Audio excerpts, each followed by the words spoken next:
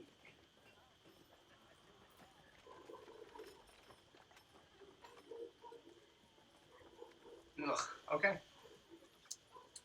So, yep. Desmond awakens with his hand gripped around a slimy idol of drowned Simagora. Oh no. Oh And god. Bauchicha, you awaken to find a note from a secret admirer slipped onto your person.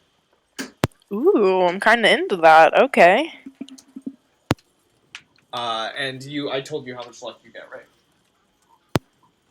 Yeah, I rolled back up to full. Perfect. I'm at 18. How is Desmond doing on luck?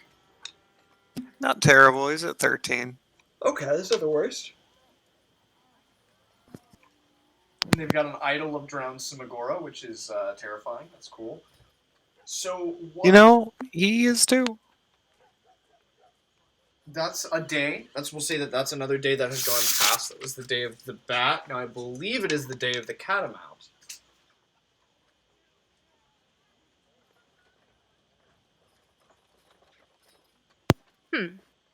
It's an unlucky day for traveling on the roads. If we gotta go anywhere, let's take the alleys. C. And I'm curious, like, what is your plan? What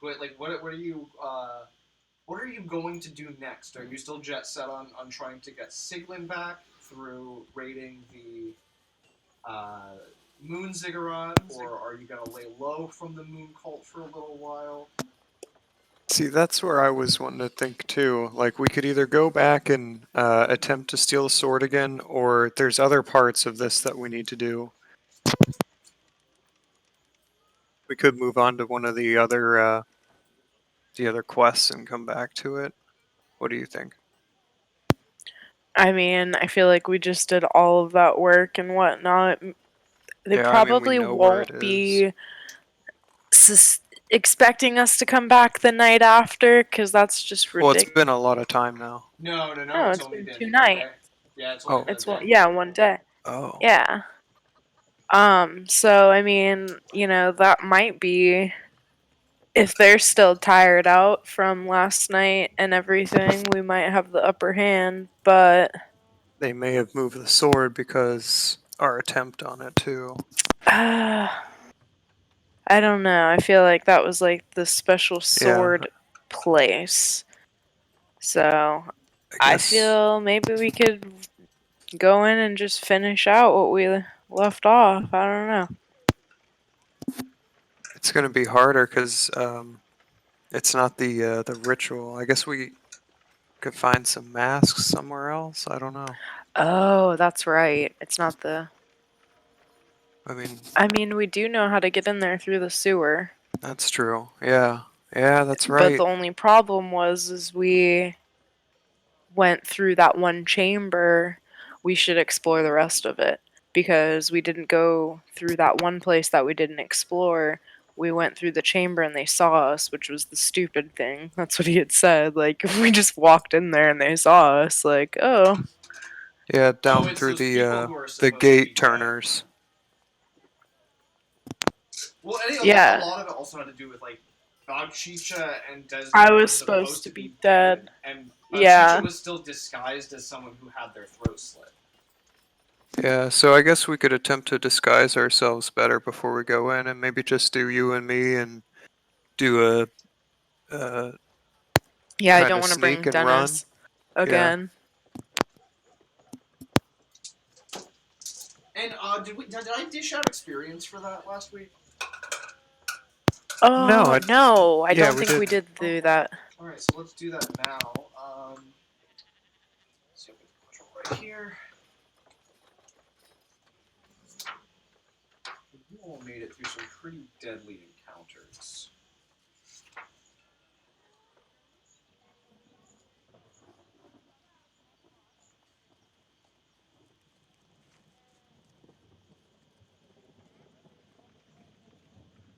$12 experience points. We'll leave Desmond behind this time to get himself back together. So it'll just be about Shisha and Olsolva.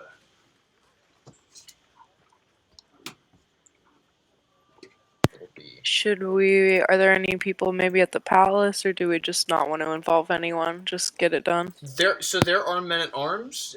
You could get some hirelings to come with you, but that's up to you. They're going to basically be level 0s. Yeah, I think our best option is disguise ourselves, sneak in, get it, and get out. We've learned that fighting doesn't work. Alright. So how are you planning on doing this? It is the day of the Catamount now. We'll say it's currently daytime. I'll let you decide how you want to continue here.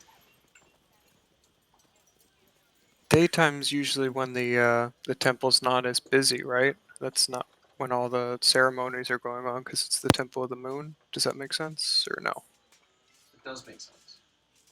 Okay, so I think it would be better maybe to go during the day. Okay. There will be guards out, but are we gonna get like a disguise? Yeah. Do we still have the moon masks? Or is it possible to replicate a moon mask with a disguise self check? Did you have moon masks, or did you disguise yourself as the guards? Or no. You actually you took down like a group of people. You got 3 masks, didn't you? Yeah. Yeah. Okay, 3 so masks. I will say that yes, you do have the masks still. Okay. But was that a special mask for the time or the ceremony that they were doing? Are we gonna show up and that's gonna screw us? I don't know. Yeah. Even if I did, it might be a little meta. Wait. But I don't know. Like, are the moon masks, is that something that is part of their normal attire, or is that specifically was for the that festival? just for the ceremony that was going on the night that we went in? So the revelers who came to the temple for the full moon ceremony were the ones who were wearing the masks. The guards and the priestesses and the nuns were all unmasked. Oh. Okay. Let's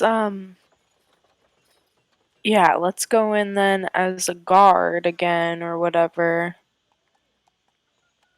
Which I believe Because didn't you disguise some of you? 2 of you got disguised as a guard after you snuck in. Is that not right? Am I not remembering here? Yeah. Yeah, because we went into the one room that had one of us dressed up as the priest or whatever, and then the other 2 were as guards.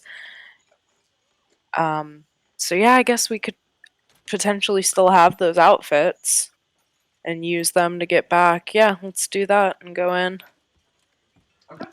Yeah, I guess clean them up, make them look Yeah. fresh and all that. Yeah, freshen them up a little bit. Can you disguise my face or anything?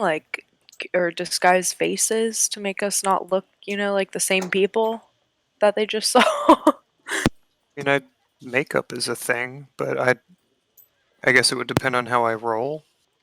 Yes. So, and the way that it works is you make the roll not when you make the disguise, but when like Bauchicha would need to, potentially be found out. And also, let me read this, because if I'm not totally mistaken, making disguises for other people does impart kind of a negative. Because the spell is the skill is disguise self. The degree of the change is determined by the DC. A thief can transform themselves to resemble someone of the same basic race and physical dimensions with a DC 5 check. Changing significant facial features requires a DC 10. Changing physical traits like mannerisms and height requires a DC 15. Fooling someone close to the target, such as parent or spouse, requires a DC 20. So I would say that you could apply this to Bauchicha. However, uh, you know, it's going to be modified by Bauchicha's personality. Well, let's not go based off of that. Is it a negative modifier? No, I've got a 7. I'm gonna do 0 on the mod. That's okay. Oh no, a 7's a -2. Or a -1, sorry. It's a -1? Ay, ay, ay. Yeah, 8 is the I've been living a lie. 9 is I mean, -1 isn't terrible. It's not the worst. But it is going, so you'll get to add whatever bonuses you get, also, but you're also going to get a -1 to that check as well. So, I mean, keep that in mind. You still get to burn luck, you still get to burn fleeting. Well, I get a base +9. Oh god, yeah, you should be fine. Because all you need to do is a 10. Like a fake mustache on Bauchicha, all you need is a 10. Right, like just make me look very mannish. I'm pretty big and beefy, it's not gonna be we'll hard. have the clothes, so all I would need is like a facial disguise for you. Be height if I roll high enough. Well, so that's the thing, like, mannerisms and height, that's not up to you. That's, like, up to Bauchicha's performance. Oh, I thought it was my roll. So it is technically your role, but as the skill is written, it only applies to you as a person. It's disguise self, not disguise anything and everyone. But I'm saying you can do it, but it would require, like, if you were trying to, like, get Bauchicha to look smaller and have different mannerisms, that's on me. Yeah, that goes beyond your punching over and doing some stuff. Exactly. It goes beyond your ability to disguise Bauchicha, and it comes down to a performance by Bauchicha. Yeah, I mean... Okay, I thought you were saying it's my role modified by her personality mod. Yeah, no... To an extent, with like for a fake mustache, yes. But like, yeah, it would, like, Bauchicha's untrained in, trying to make themselves look smaller and having different mannerisms. So it would be she's not graceful. I'm not a graceful ballerina, that's for sure. But you could conceivably, like, give Bauchicha a fake mustache, like, whip that up and make it so they wouldn't recognize her. Yeah, let's do that, and I'm gonna use a little bit of dirt, give myself a unibrow, put some on my face, give a little 5 o'clock shadow. I'll use my skills to make the clothes look good for us. Perfect.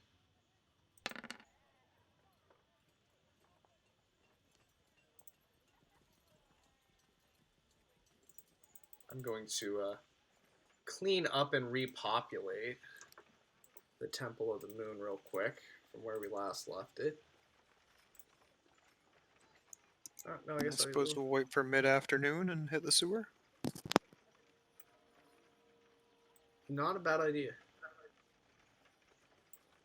Oh, right. Those are rats. Okay, gross. That's a lot of rats.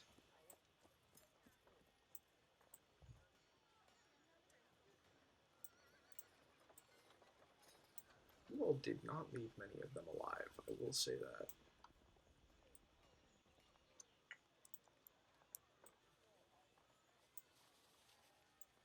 And so I'm kind of hoping that if we get it the next night, that they didn't have enough time to, like, sure they're probably restaff. They're still going through the resumes, trying to find out who can be trusted for security. I don't think they've hired anyone yet. In, out, quick job. Yep, 20-minute adventure, Morty, in and out.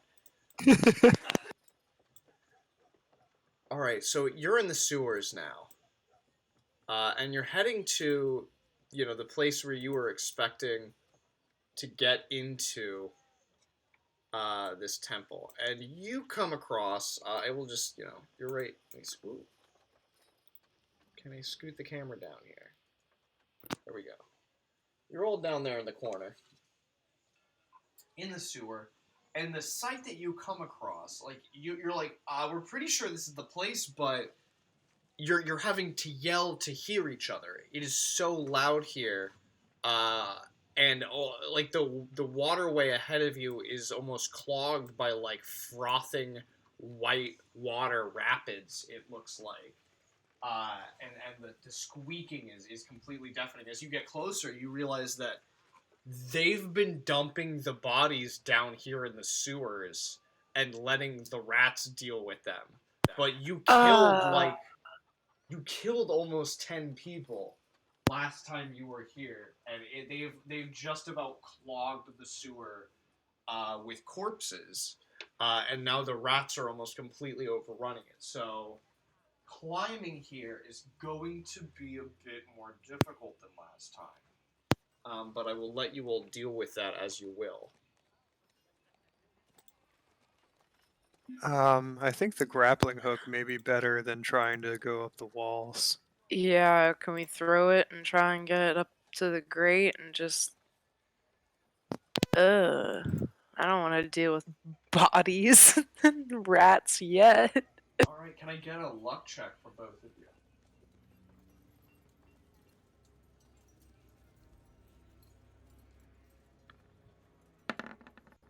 Solva makes it. Holla. Awesome.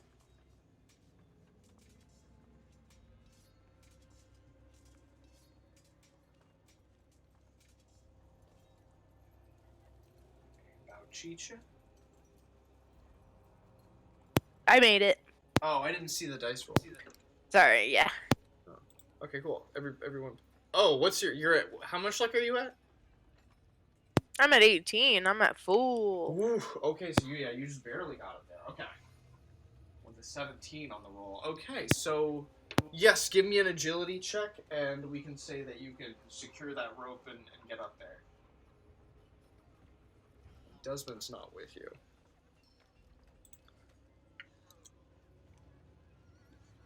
Alright, I'll roll that right now. Okay. 1. Oof, that's an 8. Can I throw a luck on that? At least a 10. Okay. I'm just gonna do 1 for now. Ugh, okay. Do another one.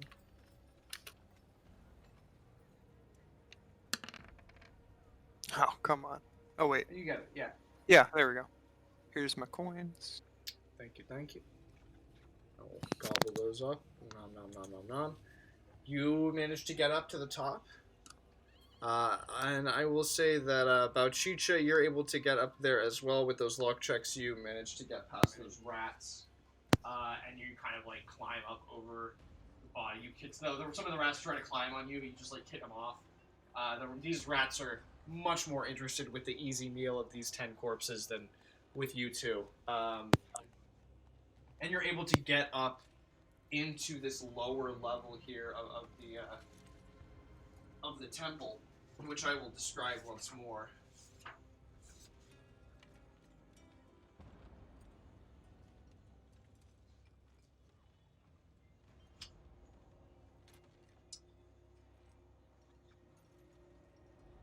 The narrow chamber stinks of death. A large wooden butcher block runs along the southern wall. Cleavers, bone saws, meat hooks, and knives adorn the walls here. The gore-ridden floor sucks and clings to your boots, and weird white worms crunch underneath.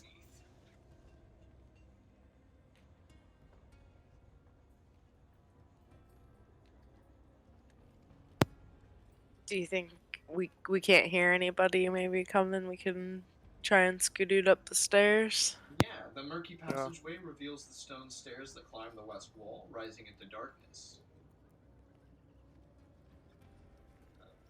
A lift rests on the northern wall, suspended by chains some 15 feet off the floor.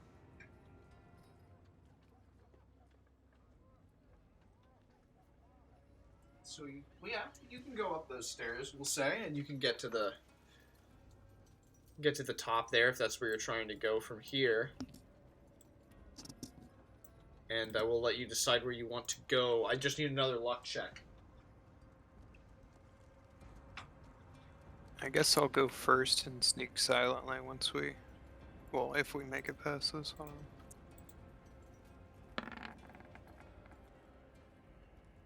Solid. Oh, perfect. Ooh, Solva does not pass. Olsolva does not pass the luck check. Okay, so what I'm going to say is that you hear voices and footsteps coming from over here, from the curtain that leads to this kind of passageway, and they're coming towards you. And you hear a woman say, like, according to the tenets of our religion, we can only hire guards who are eunuchs, so naturally we need to get a torturer before we can start rehiring guards, which is why we're talking to you today. So if you please come with me, I can show you your quarters. Oh, they got him a new... Okay. What do you think? I think I'll grab Balchicha and we should just walk straight into this undiscovered area. Okay. Okay. I mean, we are disguised at this point, so just keep cool. Oh yeah, that's true. We are disguised. But I'd rather not run into anybody if we Right. don't have to. Alright, so this is kind of a weird structure here. Do my best to reveal it in a nice flourish. Ah, cool. So there you go. You're in this back hallway. You hear them coming around. Ooh, sorry about that. Roll a luck check, Olsolva. I want to know if you remembered to grab the grappling hook. You didn't say that you were grabbing and unattaching the grappling hook, but I'll let you roll Haven't a luck you been check. doing that, or no? Oh, Okay. Yeah, I mean, I would think that I would always keep it with me. They're kind of expensive. Right. But also, like, you know, I think that you... Oh my goodness, that's not good, is it? That's, I guess yeah, I left the grappling hook. Yeah, as a way to make an egress while the front doors are locked, it seemed like it would be a good idea at the time in case you had to make a quick escape. But I have a grappling hook. If that was your only one, I have one. Yeah, no, I have another one. Okay. Yeah, which Yeah. is, you know, the idea of, like, why would you have two if you pick them up every single time, you know? Gotcha. Yeah. So we'll say that the grappling hook is still there, and we'll cross those bridges when we come to it. But you continue down this corridor.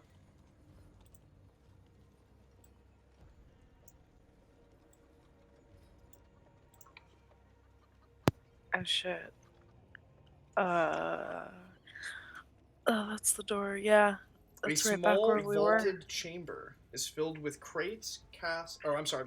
The iron-bound doors, off to the far corner of the room, open up here into the barracks. Suits of banded armor stand in the corners of the room. Shields, scimitars, and curved glaives hang from the racks on the wall.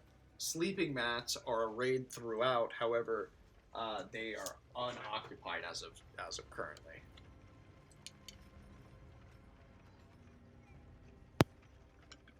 Guess that's from us. Can you grab one of those? Would you want to grab any of those? I guess the glaive may make us seem more in place. Yep. Oh then yeah, they'll the other notice. ones. That's right. Yes, let's Yeah, grab one of I'll those. go ahead and grab glaive. Yeah. Can I get the stats on that? Yeah.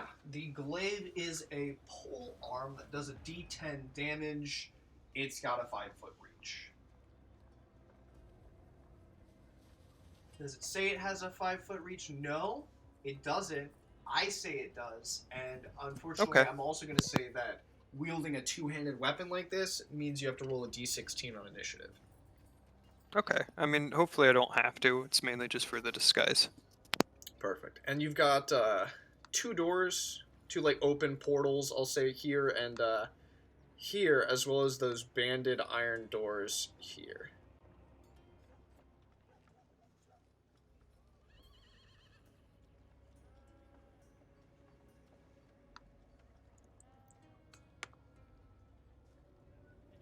Oh, sorry. I don't know if we really want to go into these other ones or if we just want to try and sneak. Oh, this curtain over here? What curtain? This one? Like, if we go through the door and go through the curtain, do you see where I'm pinging? Oh Yeah, yes, yes, that's yes. what I thought we were doing. Where the Yeah. windlass is, the thing that opens and closes the front gate. Yeah. Perfect. Yes, you've already Yes. gone back there. So is that where you're headed? Yes. Yeah, run through across there. All right. Let's go ahead and we'll see you come out of those banded iron doors into this main chamber with all of the moon frescoes, as described previously. Uh, you see the main gates are currently closed, but there's a couple of guards standing out front. And you quickly slip through this curtain without being seen, and you find your way back here in the Windless Chamber. A small square chamber is dominated by a windlass and counterweight. A thick chain wound round the windlass rises through the ceiling.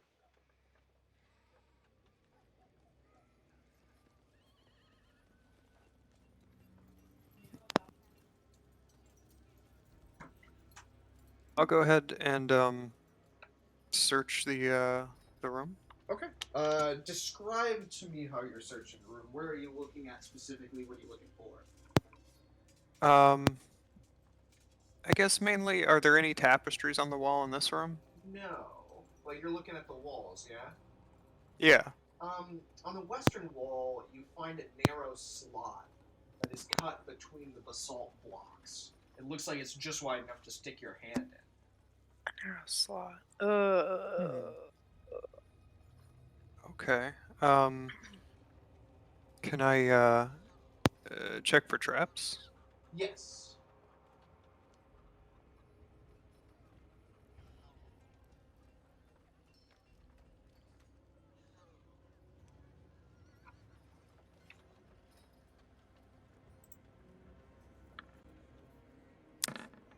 16.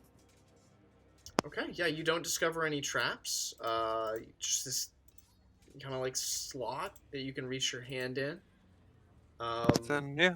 You reach your hand I'll- in and you feel around and you find a cord, like some thick wire that has been tied into a simple loop.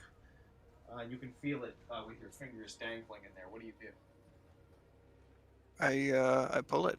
You pull it and you hear a click, and in front of you swings open a secret door. Sick.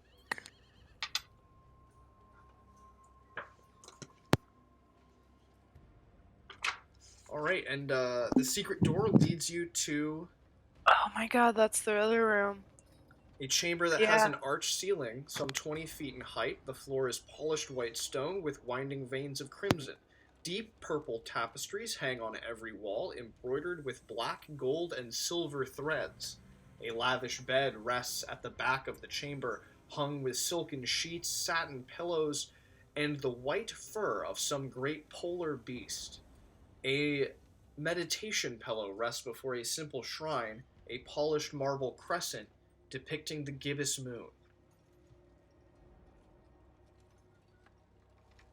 This is where the sword is in the floor. No, this is that room that I pulled, I think, the curtain.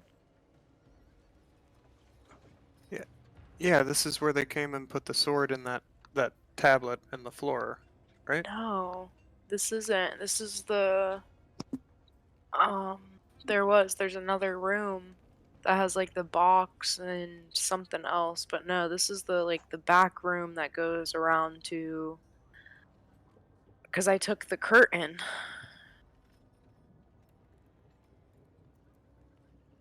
Um, I don't know. Yeah, maybe. No, I'm pretty sure this is that room. Can I guess search the room? Yes. Alright, yeah. I'm gonna say that you got a 16 there. you recognize this is definitely the place where they took the sword and where they hid it. You pretty much Oh, okay. watched them do it. However, you don't remember exactly how to get in to that secret hiding place. You don't remember exactly what you had to do. Okay.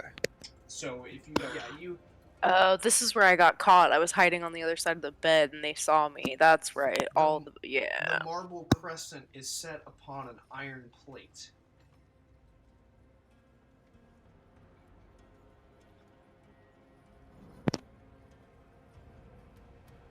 And you notice that plate is hiding a vault.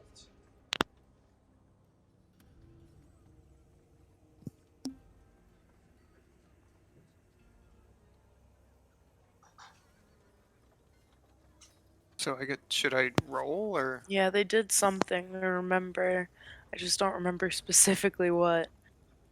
Yeah, so you've got this altar. You can spy the hinges underneath the plate with your search check, and on the plate is set a crescent made of marble. Crescent moon. Oh yeah, that's right. They set it into what was it? The tile itself. Yep, behind the plate. Yeah. So I guess can I attempt to do that? To open up the plate. Well, no, to set the crescent on top of it. Well, the crescent's already there. Oh, okay. Then yeah. Try and open it. Is it something that I can do, or is it something I need to roll to do? No, I guess it's that's what I'm something. trying I mean, to say. that's you don't need to roll here. You just need to know you see where the hinges are. You're just trying to open the vault here. Yeah, I think they like pushed down or something though. I don't think. See, I know. I wish I would have written that. I don't remember exactly. Well, you can try a few things if you want to try to do something before you just pop the thing open. You know, you just need to describe what you do to this plate with a crescent set into it.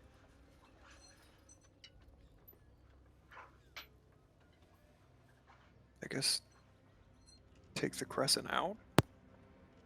It doesn't pop off really. Oh, okay. It's set in there like kind of on like a peg. Can I twist the turn crescent? it. Yeah, that's turn what it is. To like the full make moon. the phase. Yeah. Yeah. Okay. Yeah. So you turn this crescent, and it kind of reveals underneath. There's like a secondary like plate, like circular plate of marble that fits into the empty spot of that crescent, and it just snaps in, and it unlocks the vault. Nice. Yeah, yeah. It's coming together.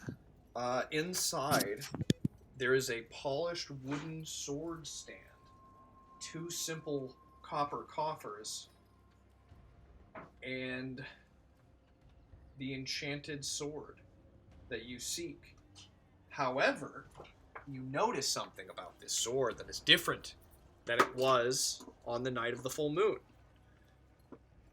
It shimmers a little bit, but not in the way that you would think something would shimmer. It shimmers in and out of existence just a little bit, as the power of the moon that it is imbued with wanes, as the moon itself wanes. Interesting. So, Is it still like physical, like able to be touched? Yeah. No, you can definitely still touch it. But there is a 6% chance that if you try to attack with it, that it isn't existing currently when you make your swing. Gotcha. So Yeah. it's strongest at the full moon. It is strongest when the moon is at its fullest point, and by the time you start to suspect that, like, by the time it's a new moon, this won't even be a sword anymore. It just won't exist. But So we need to hurry. You pick up this sword, this Argent Phalanx of Mani, a ceremonial two-handed sword that gives you a +3. The sword has a bane on undead. Its critical range is increased when fighting the undead. It communicates with simple urges. As soon as you pick it up, you are compelled to do whatever you can to free a soul from death. The sword has a special power.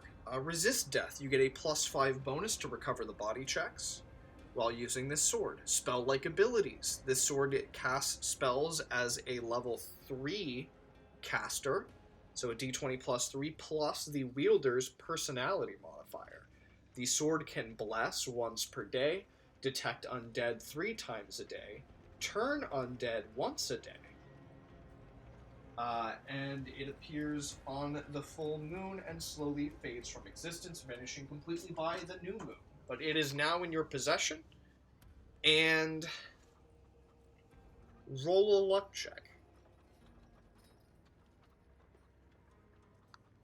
I'll move this coin. Both of us or just Silva? Both. Alva makes it. Okay. Yeah. Alright, cool. So you both make it. I'm going to say that you hear some kind of murmuring and talking, some rumoring coming from the room next door to you, which I will reveal. There are some people there. However, I will say that with that luck check, they have yet to notice you. But now that you have the sword, what are you planning on doing? Close up the vault and go back the way we came. Do you want to go back out the sewer, or do you want to just go out Well, I the mean, front back door? out through this room, and then Okay. probably maybe walk out the front door. Just we'll see what's going The on. gate is closed, so we Oh. need to open the gate first with the windlass if we do that. And then I guess like hide the sword. Yeah, because... I guess maybe put it on your back underneath your clothes or something. Yeah, I can put it against my back and then try and just get by those 2 guards that are out front. I mean, we're in the clothing and stuff still. Yeah, I think that might be the best option. Yeah. If anybody gives us any flack, we'll just say, I don't know, we're new.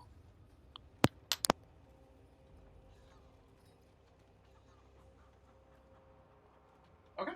Alright, so do you make your way over to the windlass and you start opening the gate? Is that correct?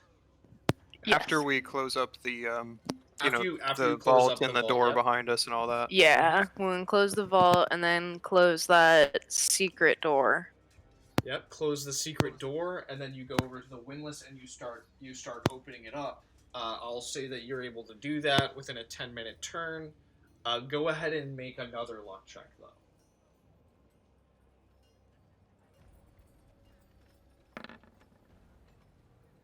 I tied.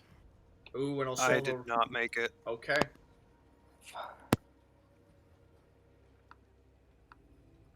So here's what goes down. You make your way right here, just as the High Priestess and the 2 guards she was with return. They're at the other end of that hallway. You are at the middle of the hallway. You're flanked by 2 guards and a High Priestess. You are seen. You are seen, and they are like, look. They know they only have 4 guards left. Like, you killed all the other guards. They know they only have 4 guards, and they know they can't hire more guards until they can hire somebody to nick the eunuchs. So they just did that. They just had that job interview.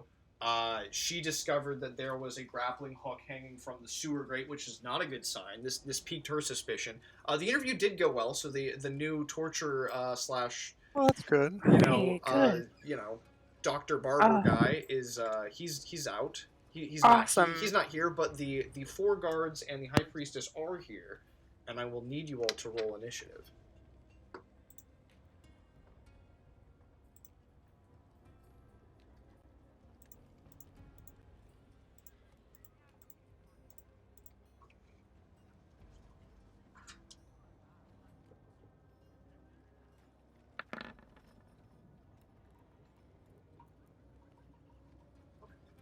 So, the High Priestess gets a +1. Oh, I'm doing that wrong. Hey, let's go. Let's go. Ooh, Let's go. not 20? No. No, not a nat 20, just a 20. Still good, though.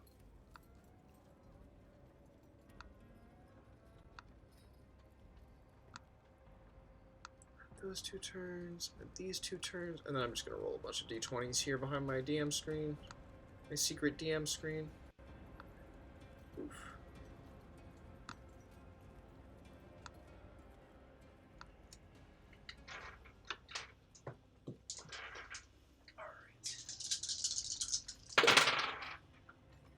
I've got. Ooh, is that? Oh, 6.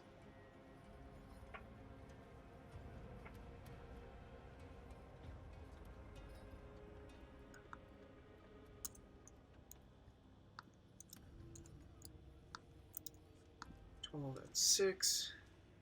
And the High Priestess gets a +1.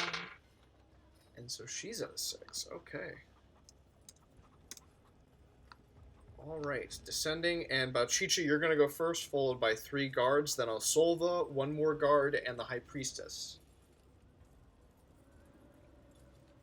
Okay, so basically I just want to get in front of Osolva, and I want to charge down the hallway out the gate, and maybe if these two are standing close enough together in a way, I want to be having like my elbows out as I'm charging, and maybe like elbow check each one of them and blast them off of these staircases, hopefully. Yeah, no, that sounds like a really good idea. Go ahead and Okay. give me a roll for that. That'll be your mighty deed here.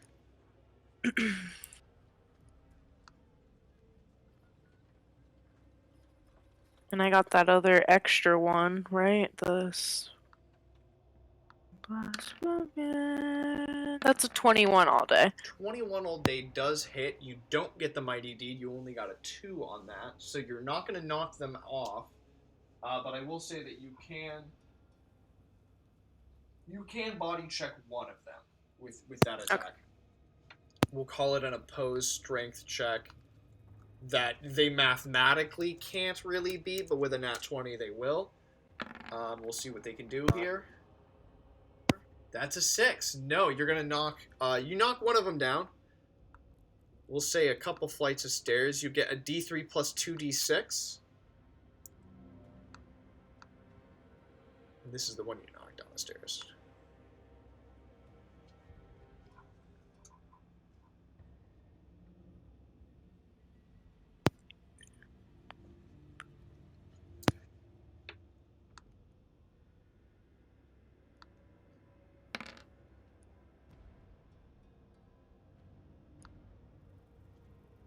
Alright, here, I guess I'll roll. D3 plus 2d6. And you're going to do a total of 12 points of damage, which is not at all bad.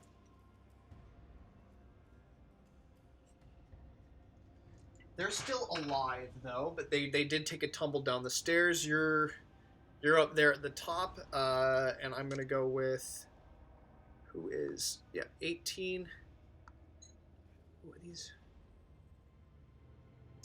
What's the scale on this map? Does it say? I guess I should know. I think it is 10-foot squares, right? I'm looking You for, tell us. I think it is, yes. I'm pretty sure it is 10-foot squares, yeah. So let's do 10, 20, 30, 40, 50, 60, 70, 80, 90, 100. Is that within...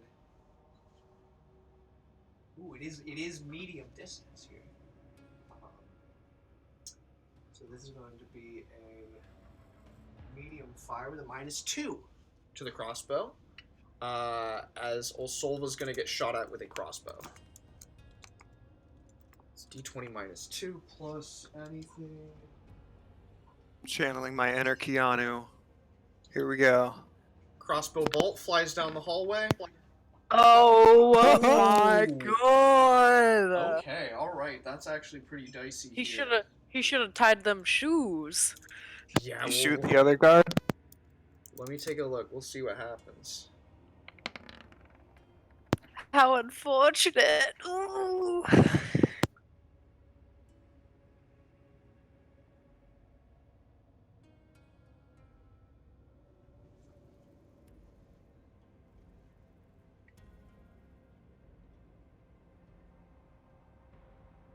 I'm going to say, in a spectacular display of luck going your way, this guard aims like...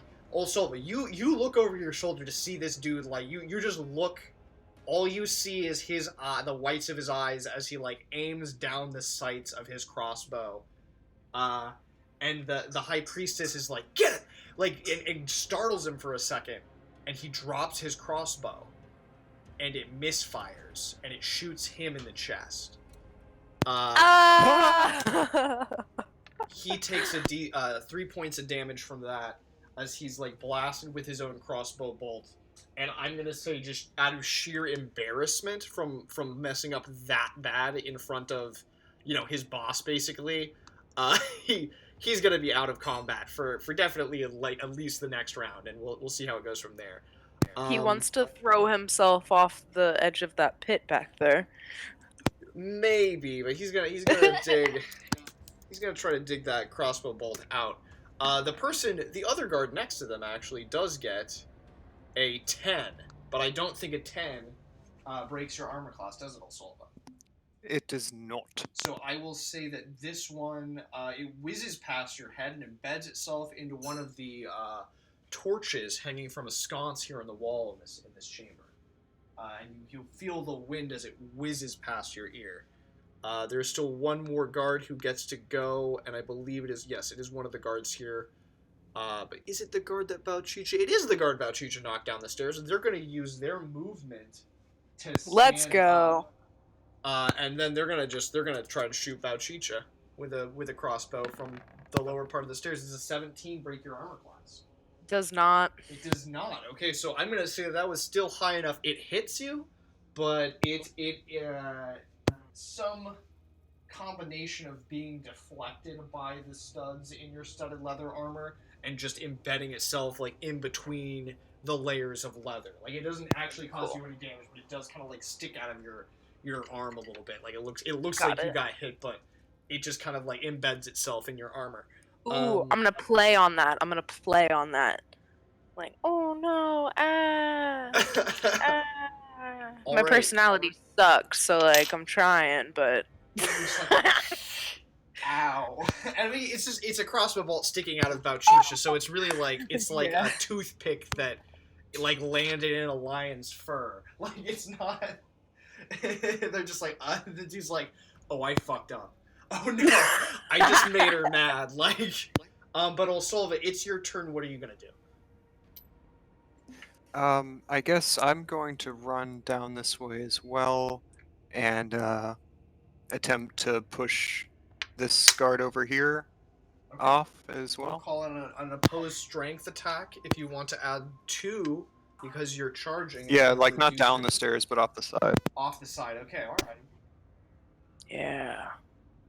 yeah, I like that move. Yeah, I should have done that.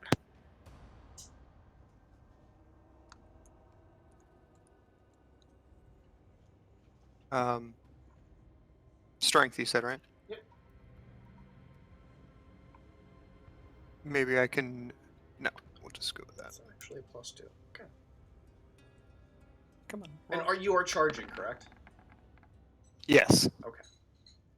All right, that's I got a 7. Can I throw some luck on that? Well, it's a 9 because you're charging. Okay. But if you want to throw luck, I'm gonna go. It's opposed, so that it might still pass. They get a +2 on this check, just like you do. But I will let you decide if you want to burn luck or not. Yeah, I'm gonna burn 1 of my luck on that. All right, excellent. And that's a 4, so we got an 11. Okay. An 11. That's good. That's very good. Oh wait. No, because the +2, so oh yeah, so it was 13. 13. All right. So are you sticking with the 13 then? You know what? I've gone this far. I'm gonna do 1 more. Okay. So that's 2 luck I need to knock off. Alright, so 14 okay. definitely. 14.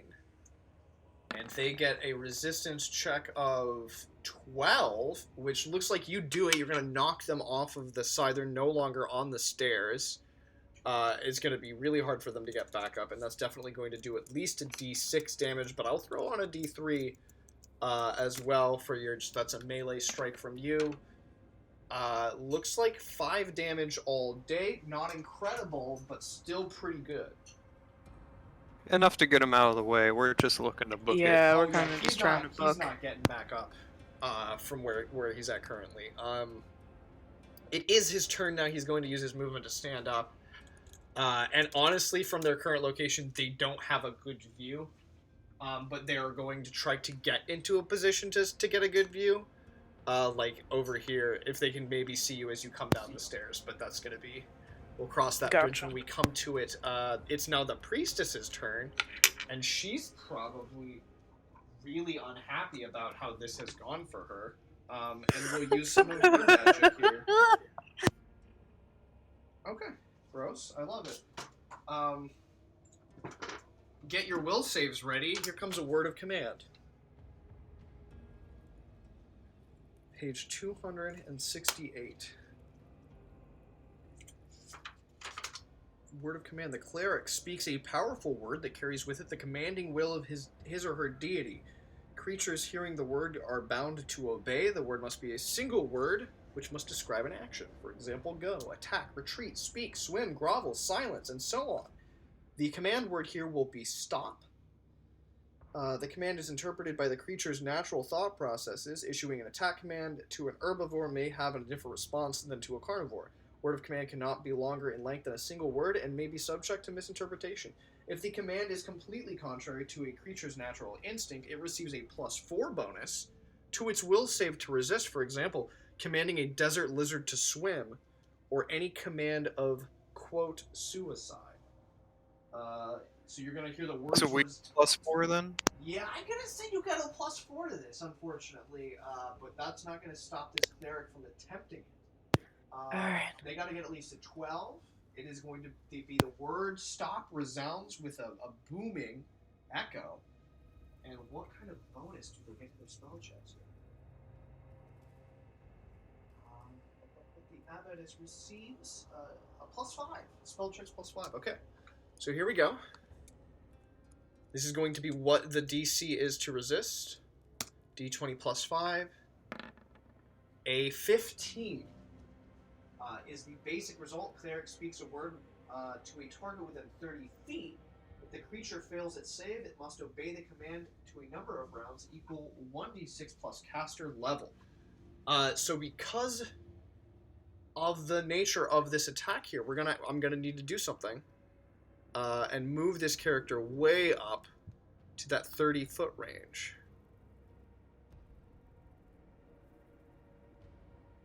So that's their full movement. That was their full... That's 60 feet, actually. So they can get here. 5, or 10, 20, 30... So yeah, they're just within the range of this spell here. And if you two can make a DC 15 will save, you will be unaffected by this magical command.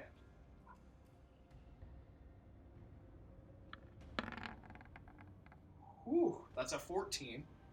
22 all day from Olsolva. Oh my god. And then Okay. 18 Oh my god. Oh my god. Valchisha, yes. Oh my god. Alright, Valchisha, it is now your turn. What would you like to do? Getting the fudge out of here. I'm gonna run down, and as I'm doing it, I'm gonna try and basically just shoulder check this one, hopefully on my way down. Alright, With my Mighty D. Let's go. roll a Mighty D. D20 plus a D6 plus strength.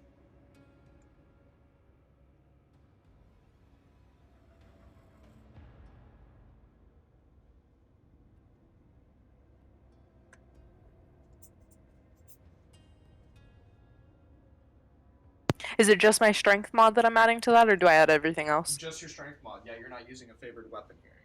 Got it.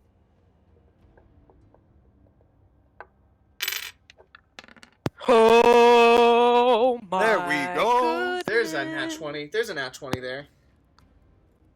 Alright, so I'm only giving one out to all players because you're not running 2 characters right now. Makes sense. Fair. That being said, you each get some fleeting luck. You get a natural 20, which means and a Mighty D, which means you totally blast this dude off the side. I'm gonna say you do so in such a way that, like, he misses that first platform and falls and hits like the next platform down. So that's gonna be 4d6.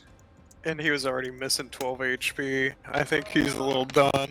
I think I hurt him. Oh, buddy. Yeah, he's dead. He's died. Unfortunately. Down to 3 guards. Down to 3 guards. Yeah, and one that's really embarrassed because he shot himself. Bauchicha, Poor that was your priestess. turn. Oh my god. Wow. Homeboy spending the rest of his turn digging the bolt out of his out of himself. The other one is going to try to do a double move, which means, interestingly enough, double move followed by a ranged attack imparts a -2 on your ranged attack if you're trying to do it the same round. Well, let's see how that works I out. would hope so. I mean, it's a lot of actions in a Actually, turn. you know what? Yeah, would they even be able to? Like, if you combine your move with the charge, I would say with a double move, that they just end up, like, trying... Out of breath and, like, Out of really breath. trying to Yeah, get I your would- stuff together. I'm not even going to say it's a -2. I'm going to say it's a full -1 die. They'll try to hit with a d16. No bonuses here. What do they get? A 14. Does a 14 hit Olsolva? No. Okay, But that so- does sound... Is that something that players can do as well? Can Yeah, we I double just- move and take a minus die? Yeah, I would for say a for like ranged? a ranged attack. Yeah, that makes sense. Cool. Cool. So that's it for their turn. The only other guard is over here, and they're waiting until they can get a good view of somebody. It looks like Bauchicha's on the other side of the stairs, though, so they can't see Bauchicha. Bauchicha, you're also probably a little further down here. Olsolva, what would you like to do on your turn? Haul butt down the stairs here. Double move it. Double move. Double move and just get with Bauchicha, and once we get to a point where we're not in like combat turns sort of deal, just kind of grab hands and run. Yeah. Alleyways, though. Yeah, hit the alleyways, strip look for off. my little babies. Maybe have them, jump into a barrel and have them sit on top of it or something. My little orphan kids Oh that yeah. are out and about. If we happen to run into one, I don't know. I'm sure So, we'll see one at one point. As you make your way down to the Street of the Gods, there a overturned wagon with a missing wheel has blocked most of the street and is causing a large traffic jam and some frayed feelings here in the city of Lankhmar. I'm also going to roll to see what kind of air quality we're looking at. 4. So yeah, there's a mild mist hanging in the air, but for the most part, you're just smelling the stale temple incense and the anointment oils, and all of the different, packed bodies here on the Street of the Gods. Although you're down more towards the temple district than the marsh gate where all the street prophets are, so it's a little bit better than at that end of the street. But you managed to get lost in the crowd, and you managed to get away with the phalanx of the moon. Which, great job, by the way. Great job, by the way, coming in and doing that this day. Because, the sword currently has a 6% chance of just not working. And that is going to increase by 6% every day until the new moon happens on the 15th day of the month. But I mean, we can always just wait until the new moon if we need it. No, it's gonna for be any- gone. Yeah, when the new moon comes, the sword is gone. The Oh, sword totally gone. completely ceases to exist until the same ceremony that requires a human sacrifice I is gotcha. takes place again. And it looks like currently it looks like maybe this moon ziggurat is not going to be up to snuff to perform this ceremony in a month. But that's going. We'll see. We'll see if they've got a good torturer / surgeon that they've hired. But on that note, I'm going to take a quick break here, and we will decide how we're going to continue on. Cool. Sure. Yeah, wow, it has been a bit. Yeah, about 2 hours.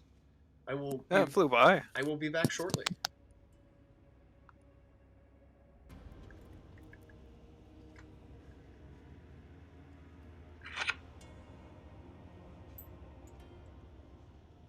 And how are you all doing on the luck that you got from picking the Fool card as your totem for this adventure? I only have, because I used, I think 2 of those. I've only got 1 of those left. We got 3 in all, correct? I think you each got a D3, so I think you all got some a different. Oh, okay, yeah, I had 3 plus 3 minus 2. Yeah, I've got 1 left of those. Okay. Do you know how many of your the special luck that you got, the Joker luck, or he's got 1 left as well? Cool. Yeah. And I assume Dennis still has all of his, and probably. Yeah, Dennis didn't go on. Desmond probably doesn't have any of his. Dennis only got 2 out of it. Dennis has not had a chance to burn that yet. He has not.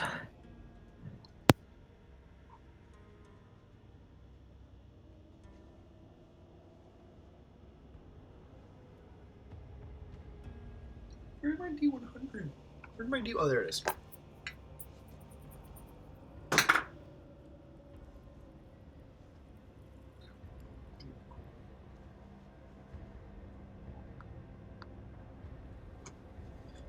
Good stuff.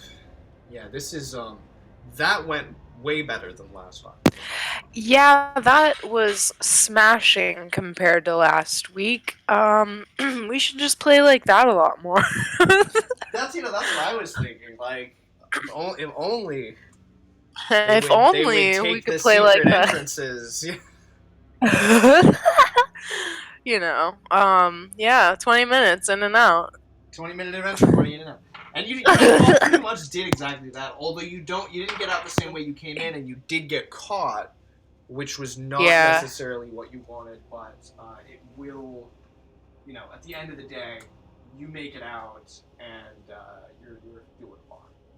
Yeah, I mean, technically, like, did they ever really see us? Like, we were disguised and whatnot. I had some schmutz on my face, so, like, are we gonna have to look over our shoulder? That's a great question. On one hand, you were disguised. You were wearing a false mustache, and none of the guards really got close enough to see either of you, except for the one that Solva pushed off the side who lived. Now that being said, they definitely saw you last week or yesterday. And, I mean, it's not going to take... You two are also very recently famous. You're kind of the talk of the town currently, the heroes of Lankhmar. And so it's not impossible for them to put 2 and 2 together. Now, whether or not you need to look over your shoulder, that's up to some dice rolls that you can help, kind of decide the favor of a little bit. But it is going to come down. It is going to come down to some dice rolls, whether or not you were encountered.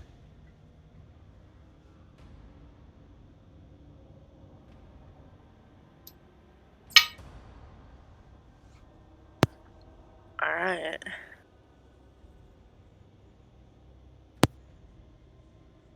Yeah, I mean, I guess we wouldn't be disguised quite the same. But I mean, they get attacked 2 nights in a row. Yeah. Come on. So, we'll see here. Did you all want to take some precautions or anything of that nature? Well, yeah, for sure. We'll definitely be laying low now that we have the sword. We're not gonna, show it off to anybody. Keep it hidden, keep it secret, keep it safe. Yeah. Should we stash it on the boat? Well, I think right here. I think you need it, and you are also on a bit of a timetable now. You have to complete that. No, I'm just saying, keep it hidden from people. We're not going to show it off or anything. Keep it stashed away. Not keep it ready to use. Yeah, if you want to like stash it on the boat until you're ready to take your next step. Yeah, that may be the smartest.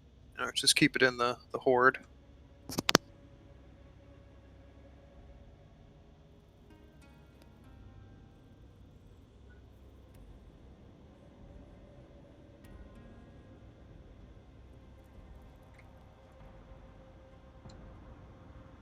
But what's your next move? I'm gonna say it's halfway through the day. It's probably getting close to evening time here on the day of the Catamount. What is your what are your next moves over the next few days here? I guess, is it possible to find someone to bribe to not pay attention to the temple heist? Um, so you could I mean, we're in like the Rainbow Palace, yeah, so you're in the I don't Rainbow know. Palace, and it's gonna look bad if you get arrested for something. So there's kind of like this understanding that the city guards aren't gonna come after you for this. You know, it was a cult that was sacrificing a human being. Uh, that's not necessarily that's not like whether it's on the temple or the street of the gods or not. That's not really something that's allowed in the secular city of Lankhmar. So when this cult's gonna be like, hey, some people came in and tried to steal from us while we were doing this human sacrifice thing. Uh, that's probably not gonna look well on them. They're probably not gonna go to the city guard to try to get Gotcha. somebody to come after you. You would have to so it would be difficult to figure out what kind of route they're going to take. Are they going to curse you? Are they going to call upon the power of the moon to come after you, like the rat god sent the power of rats to come after you for your slight against the rat god? Like, you're not quite sure what form recompense for your misdeeds against this cult are going to take, but you do have a feeling that they're not going to take this just entirely sitting down. Hopefully, we can get Siglin back to help us deal with that before it comes to bite us. Okay. But on that note, what is your next move to get Sigmund back? I guess, do we follow like the tarot cards? Is that kind of like our? I feel like, yeah, the portal, the crescent moon, sword. Oh, I have my notes here.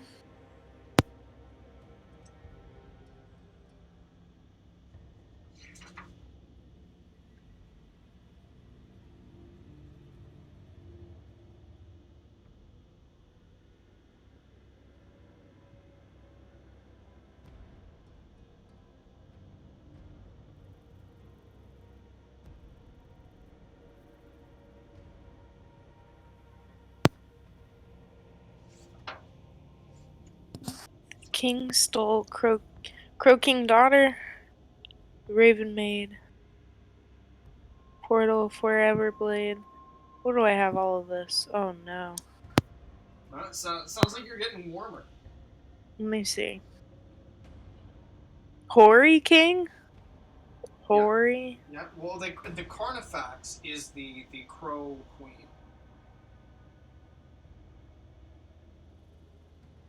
Oh yeah, that's right. We needed to go once we get the other stuff back to the uh, Temple of the Carnifax. The Waxen Maid, Blade Cutting Chains of Fate, and Gate Between Living and Dead.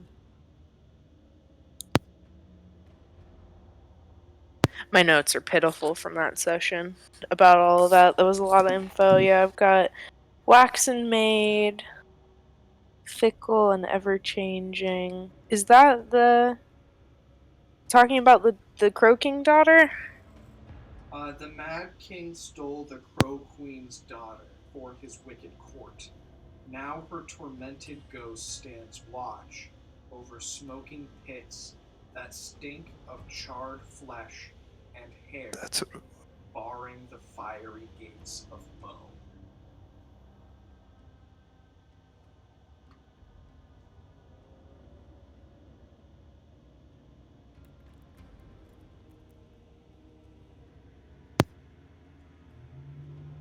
Yeah, I have Ghost Girl. Do we need to go and talk to her? Well, do you remember Where? exactly what happened when you, because you all have come across the Carnifex once before. Yeah, Do you remember what happened? that's where all the kids died in that one. Yep. You came across Uh, a group called, like, the Pious, and they were in there. They had been fighting against the Carnifex for a few thousand yeah, years. And you removed the wax seals and released the Carnifex, if I'm not entirely mistaken there. yeah, we did. So the Carnifex isn't actually there anymore. You've released the Carnifex from where they were Oh, entombed. So you'll have to find another place in which the Carnifex would have domain over. Do you remember what the Carnifex is the deity of? the crow. No, that's Molotok, the carry-on crow goddess. Oh, Close though. It definitely has something to do with crows and what crows are associated with in an urban setting, most The specifically. three-eyed? Mhm. or the three-headed? No. Yeah, the three-headed crow is the Oh, symbol of the Carnifex. But what is the Carnifex actually the deity of? A specific job, a specific necessity in an urban area, especially with crime and punishment as it relates to that. oh yeah, the torturer, or the like executioner. Yes, yes. So a place where people who die are like disposed of, death, especially as it relates to the lower castes of the city, are places where the Carnifex is revered and worshipped, or at least was back when the Carnifex was a goddess who was worshipped more commonly here in Lankhmar. And if you're It's coming back. Yeah, so you're having this conversation. You're trying to figure out your next move. You've made it back to the Rainbow Palace. You've got your your notes in front of you. You're looking over, and Dennis walks in. He's like, "Oh, what y'all doing? What y'all getting into? You got some mazes there." No, Dennis. We're trying to work on our plan here for getting a buddy back, but it looks like we got some things to take care of. Oh, where you going? What you trying to find? I've been around here a couple of times before. Well, do you know any places that they might have worshipped the old Carnifex god? Oh, the Raven Queen. Yeah. Let's see, patron of criminals, lower castes. There is a shrine to her hidden in the back alleys of Old Punjab, right near the old charnel pits, not too far away from Gibbet's Giblet. Denny, you're such a good little tour guide. You can make some money doing that on the side, you know? Oh, I definitely do. I definitely do.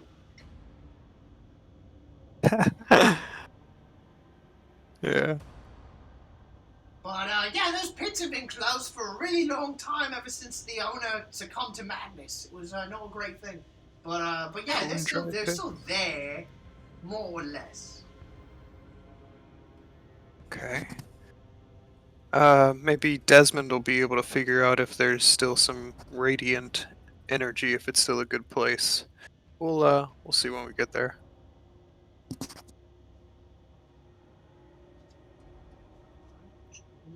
Yeah, let's head that way.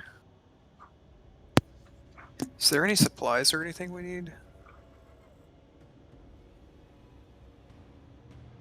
I mean, I have everything. I'd maybe. Do you want to get alcohol or like wine? Yeah, maybe fill the flasks up. Yeah, I have my Yeah. water skin, but I could fill that up with some stuff.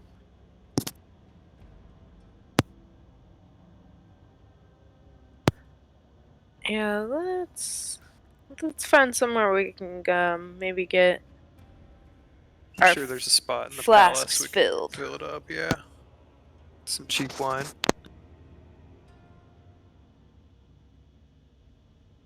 Okay. Give me just a moment here. No. Where are you trying to get wine at? Just the Multicorvus? And are you just I getting... was thinking are the you Rainbow getting- Palace. Oh, yeah, okay, so what kind of wine are you gonna get? Just like average, They have like, this brandy? Yeah, just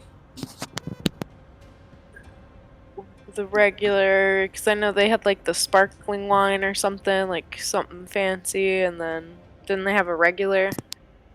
Yeah, there's like Ilfmar strong wine, bubbly wine of Ilfmar, amber wine of Cornwall. Bubble. yeah, that's what it was. The bubbly. Yeah. Let's get some of that bubbly one. Okay, so it's a silver Schmurduck per draught, which is like 8 ounces. That's how much our draft. That'll be how much you need for a single dose. So I assume that the water skins hold 4 doses. Yeah, that's what I was thinking too. So 8 silver per dose. Or no, I'm sorry, 1 silver per dose. So, yeah, 4 silver per water. Nice. Okay. Cool. Or I guess they're wine skins now, aren't they? Road sodas. Road sodas, I love it.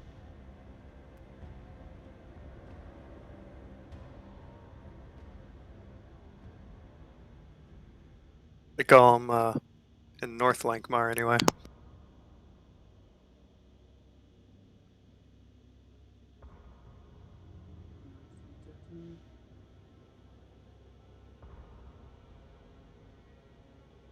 I'm just reading the background on this real quick.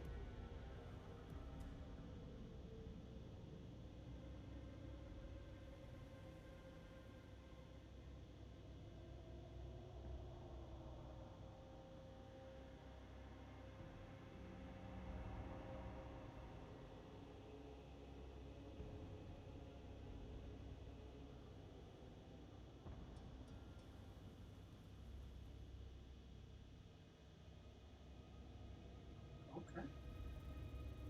Whew. Woof. Okay. All right. That's some dark shit. Anyway, where to? So you make it to the. You get some good wine here up at the Rainbow Palace, and then did you want to make your way down to, just south of Gibbet's Giblet? On the Yeah, but we night want to of the kind of gathering? steer clear of Gibbet's Giblet just from what they told us last time. Correct. we were there. Right, yeah, you're not going to be walking through that neighborhood as you've made a promise to the Yes. abbess of the Owry that you would never, ever go back. Which is fine, that's understandable. I am going to roll that. I will poke the wall as we walk by, though, just because I'm a little asshole. Okay. Yeah, I mean, you just kind of like, you jump in the neighborhood, you jump back out again, sort of thing, I assume. No, not even go in. I'm not pushing it that far. I just, put my hand on the wall and touch it. Okay. So by wall, you mean like, the tenements that like make up the, on Pimp Street. Yes. Yeah. Yes. So I will say It's scraps. they're to the southwest of Gibbet's Giblet,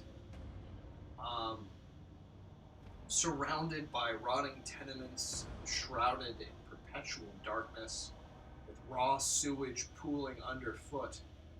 There is nothing to distinguish this alley from any of the hundreds like it that infest the old city. But your sources all concur. This alleyway once led to the charnel house of Ratvik the Mad, whose bloody lusts haunt the poor of Punjar to this day. Or, I'm sorry, haunt the poor of Lankhmar to this day. I misread that.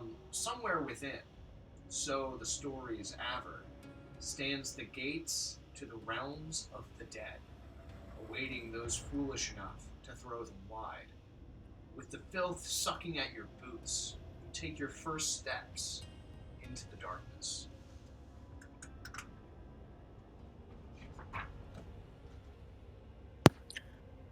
Gates to the realm of the dead. It sounds like this is where we needed to be.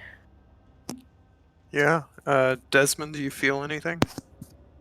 In your bones? Desmond's Your like, wizardy bones? yes, I got a bad feeling about this one, guys. As you move your way deeper into the alleyway, you encounter a simple shrine standing against the alley wall. A crude stone and mud mosaic depicts a two-headed raven. Several partially burned candles rest before a humble wooden bowl.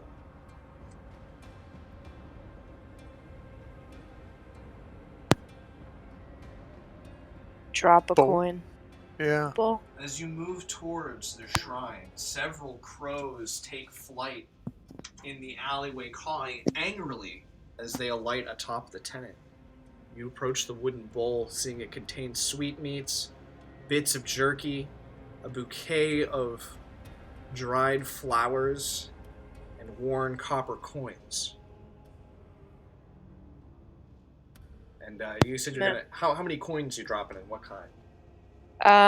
since I see that they're copper, I'm gonna go ahead and drop in, 2.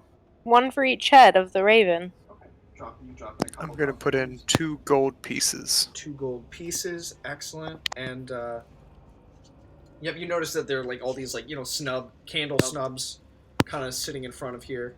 Are you doing anything else? I guess if there's candle snubs, we've got Flint. Can we light the candles? Yeah. Did you just want to light one of them, or are you lighting them all? Well, I'll use my flint to light one, and use that to light the rest. Yeah, no, perfect. So you light all of the candles.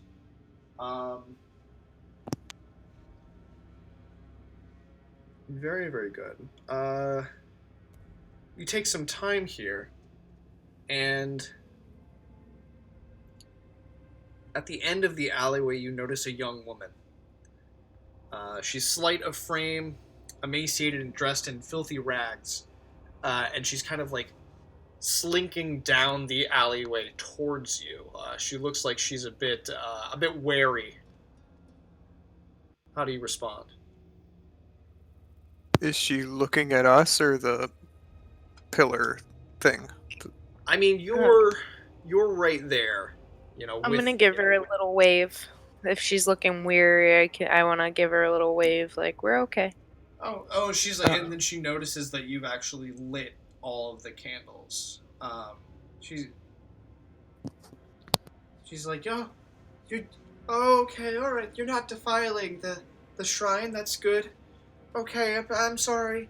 And then she starts to kind of like walk away again. Oh, yeah, we're okay. Wait, do you tend the shrine? Yes, this was my great-grandmother's shrine.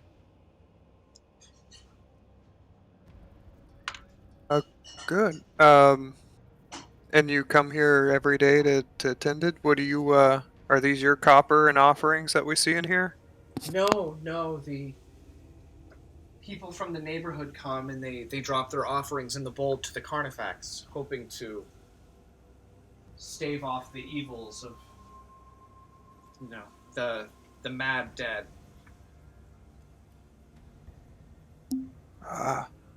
Have you had to deal with the mad dead? Ratvik the Mad has, I suppose, my whole life has been the symptoms of his evil that he committed here in the old town of Lankhmar. He was a madman, and he himself tried to create his own high court in the same image of the Overlord's High Council. Only he was employed by the Overlord himself. Crime lords, also employed him to use the Charnel House's, ability to get rid of bodies quickly, to make their enemies disappear. And Ratvik Thirdson was the owner and the person who ran the Charnel House. He was a noble of House Tormanu. But he was... The Tormanu household was one that was an Ouroboros is a good description of their gene pool. And Ratvik became obsessed with creating his own court fashioned after the court of the overlord who employed him. Over the course of many years, he hand-selected his court of ministers and advisors from the bodies delivered to the charnel house. Some were mummified and others were reduced to skeletons, then carefully reassembled with gold and silver wire, and others merely mannequins formed by rude homespun canvas and stuffed with the ashes of the dead. That's so cool. Consult with these ministers before every decision, and on dark and moonless nights he hosted wild revels with his court of the damned. But, as Ratvik felt, no court would be complete without its queen. Unsatisfied with the quality of the corpses delivered to his door, Ratvik spent years scouting the old smoke for a woman of inestimable beauty. He found his would-be queen in the guise of a simple fishwife named Moria. Scant 20 years of age, she was already a mother when Ratvik the Mad stole her away. She refused to join his court, and he had her burned alive. With smoke searing her lungs, she cursed Ratvik to eternal undeath before succumbing to the flames. Today, these charnel pits are suffused with Ratvik's wicked spirit, and the ghosts of 100 other souls unable to pass Moria to reach the lands of the dead. Driven beyond the point of insanity, he lashes out at intruders, inflicting as much torture and anguish as possible. Today I am the last descendant of Moria, and I maintain this simple shrine at the head of the alleyway in hopes that the offerings to the goddess of death might speed my grandmother's spirit to a restful peace. Or my great-grandmother's spirit to a restful peace. It was my grandmother who built the shrine. And with that, she ends her tale of regaling you the story of Ratvik the Mad and the ruined charnel house that now sits just a few feet below where you currently are. That's really cool. Just putting that out there. Yeah, that was great. Making like the mannequins and the servants out of like the gold and everything. That's pretty cool. She's like, well, I'm glad that you think it's cool. Anyway. No, in a better way. Anyway, I'm gonna go back to my life of squalor. You two have fun. And she does thank you for lighting the candles and showing reverence to this shrine. Was there anything else you wanted to do here at the shrine before you moved on down the alleyway? Is there any, like, hidden passage or anything? I'm just thinking maybe there's something going on behind the shrine or something. No, it's just you're just in an alleyway. There's like a little sluice way for rainwater to go through the center of this alleyway, and it's filled with rainwater that's flowing towards the end of the alleyway here. I'll go ahead and just bring us over to the map.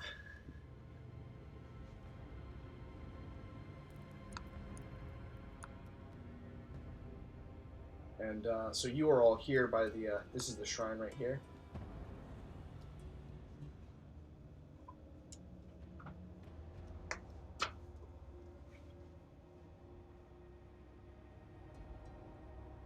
But yeah, you don't find anything else here with, but you dropped a couple copper pieces, you lit all the candles, you dropped a couple gold as well. I guess, should we try and feed the ravens or anything? Maybe put some food in? Offer it a piece of bread. Yeah. Alright, yeah, you put some extra food. There's already, some jerky and some sweetmeats and stuff, some just regular old crow food in the bowl, and you put some breadcrumbs in there as well to kind of like fill it out a little more. The crows do appreciate it. You hear a caw, caw. from up top. Perfect. Well, yeah, I don't know if there's anything else. Let's just keep it rolling. Let's go down and try and find this portal. I guess can I look for any signs from the store? No. Yeah, let's just go. All right.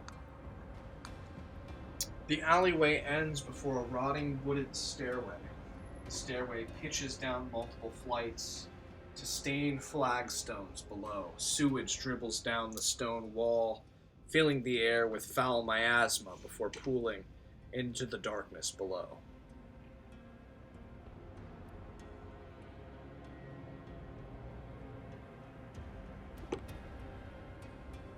Do you want to light a candle or a torch? Well, we have lanterns now. We Oh could be yeah, fancy about we it. got lanterns. I'm gonna light up my lantern. Okay. All right. Yep, you've got Uh, a nice rickety stairway leading down deeper into the alleyway here.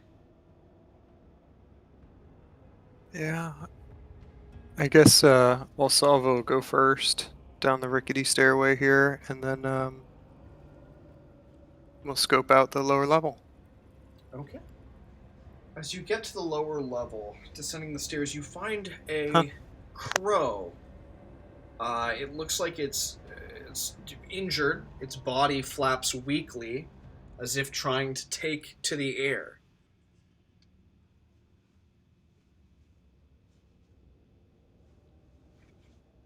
Can I go over to it to try and help it? Assess it.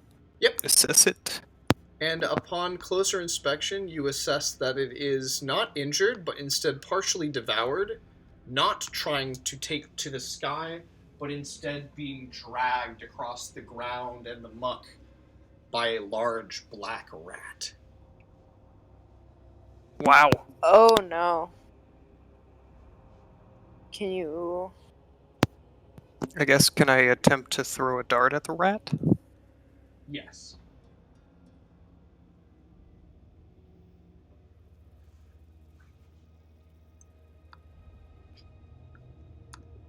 Armor class of 9.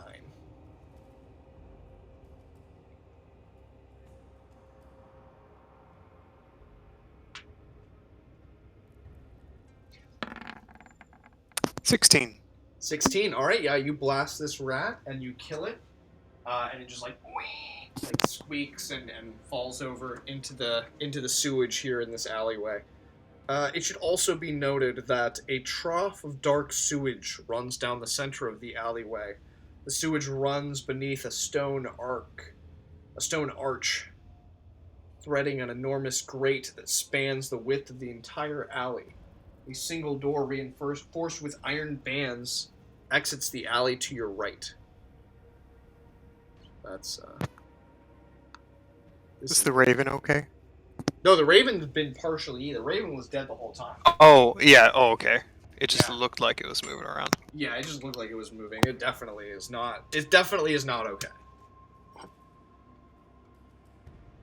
That happens. I will have Desmond go ahead and take a feather from it, though, since he does know, or has a chance to know animal summoning now. Oh, that's right. Okay, cool. So grab a feather and then. Perfect. Maybe a rat tail? Hey, a rat tail and a crow feather, those are excellent animal summoning material components.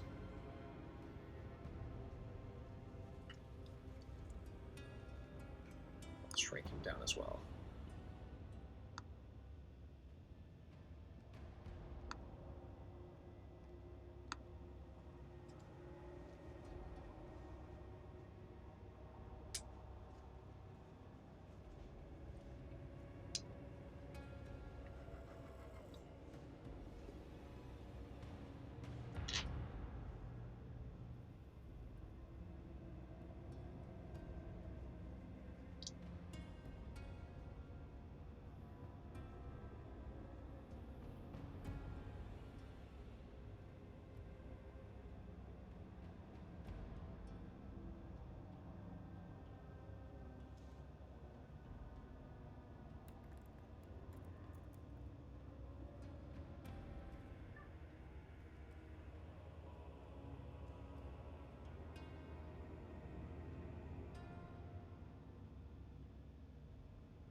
Are you talking? Nope.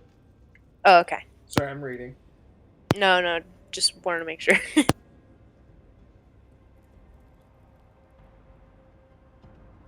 All right.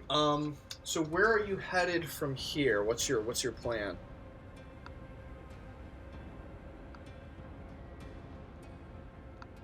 Hang on one second. Andrew just spilled and got a little crisis going on. No Real worries. fast. No worries.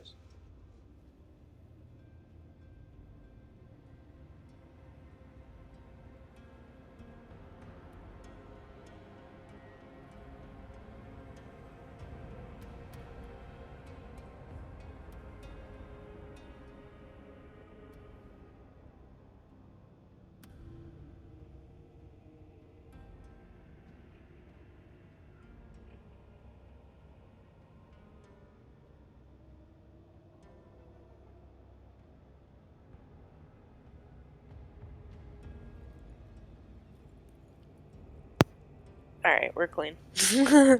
Messy boy's back. All right. So what would you like to do from here? Down in this lower alley, the sub alley.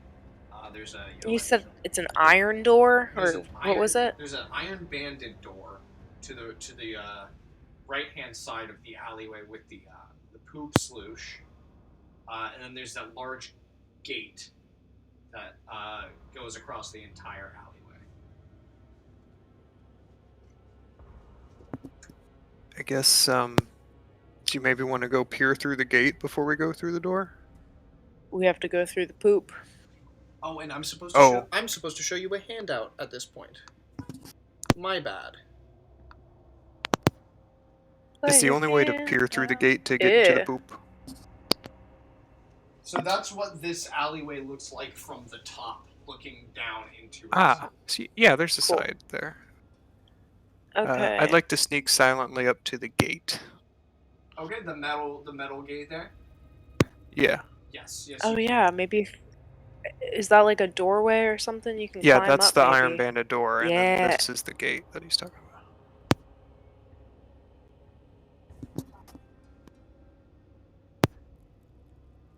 Well, I just want to look through it first and see what's over there. Sneakily. Okay, give me a second.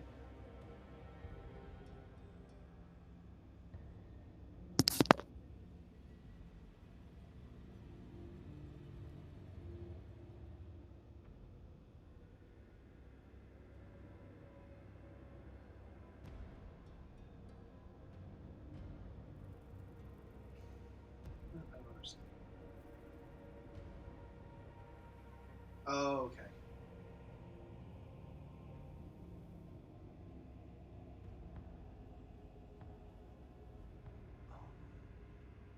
Okay. So yeah, you see the charnel pits beyond the sloosh there in the center of this alleyway. You said you wanted to go up and check out the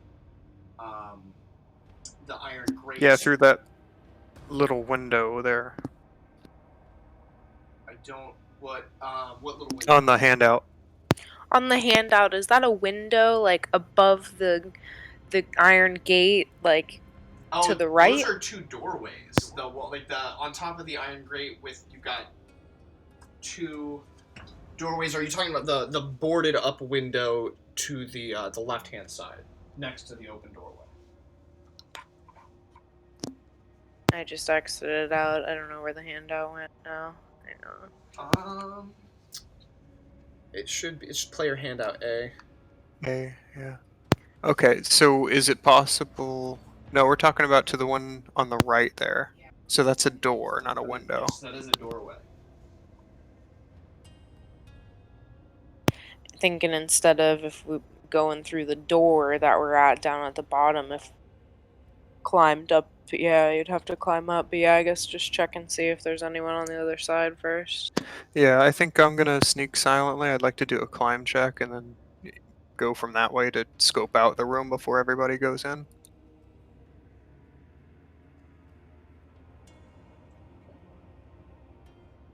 Is that possible?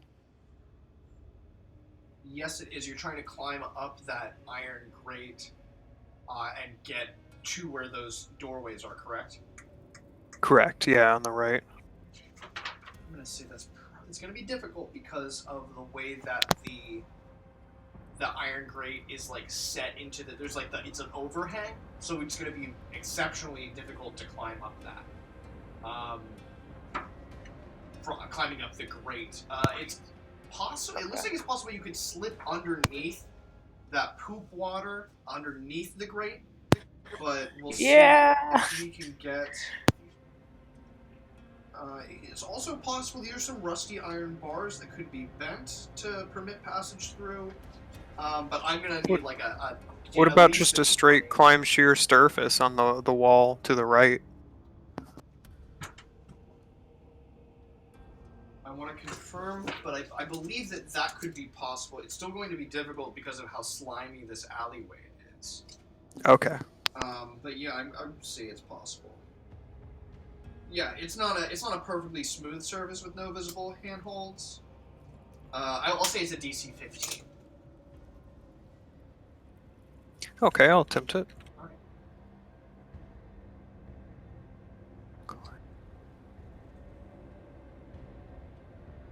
+9. Oof. 13. 13. You need Let me to get throw two more. Yeah. a coin down. Okay. So you get up onto that archway. You're standing up there now. So you did that without going through that poop sloosh. You're up top there. Where do you want to go from there? To the right and scope out that room before the rest of the crew goes through the door. To the right as it relates to the handout or the player map? Yeah, to the handout. Okay. The same one as the iron banded door.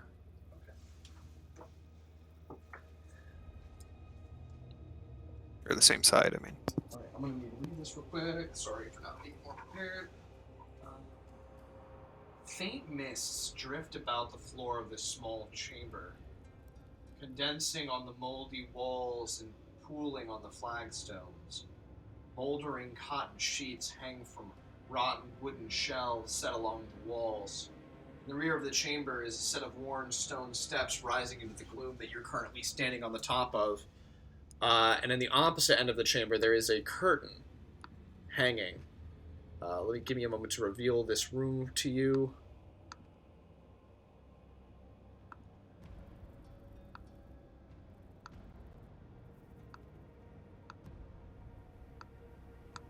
There you are.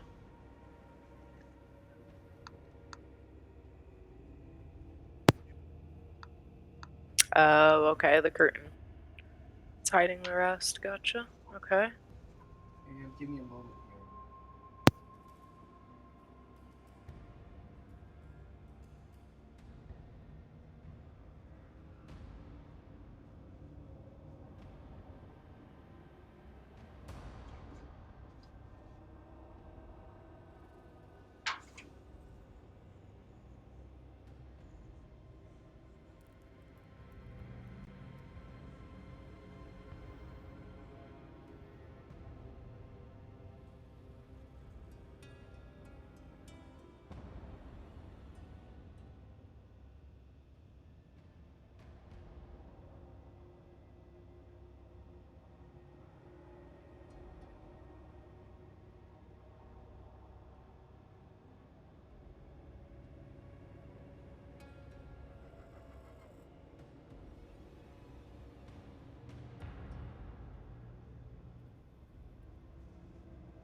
Okay, and what are you carrying on you when you get to you're up at the top of the stairs?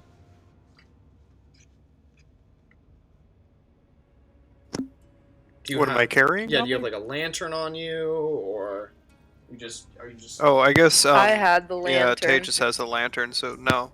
Okay. I'm stealthing. All right, you're stealthing.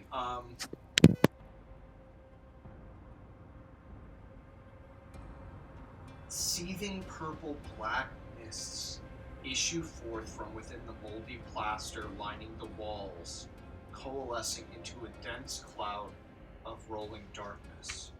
Roll initiative.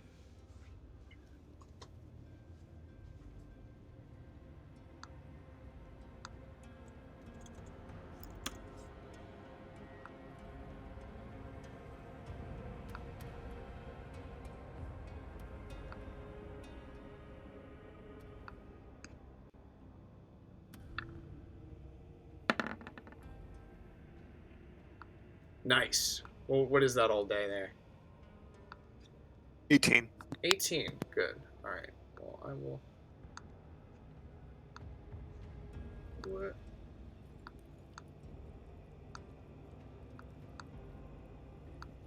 $18 all day. Yes. All right. Cool. Sorry. Oof. Why have you decided to? All right. You got an 18. This thing's gonna get a +4. This coalescing purple mist does get a +4 here. Oof.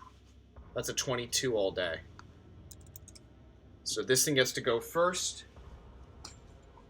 and is going to issue forth an attack, a special kind of grapple attack upon which it receives a +5. What is your current AC? 15. All right. Ooh! 10. It does not successfully grapple you. What do you do on your turn? There is this oily purple smoke that's seeping out of the moldering walls here. It's coming after you. It's trying to get you. It feels unnaturally cold. How do you respond? I get out of there and try and basically get back to everybody. Okay. I'll say you exit out of the And it room. feels cold, you said? Unnaturally cold. Yeah, incredibly cold. Okay, cool. So maybe go back in with some fire. You managed to make it out just in time. Let me see if this is going to...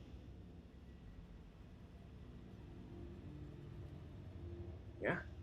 So this dense cloud of rolling darkness tries to kind of follow you out of that chamber, but as you get back onto this like archway, it slowly boils its way back into this chamber, this ossuary.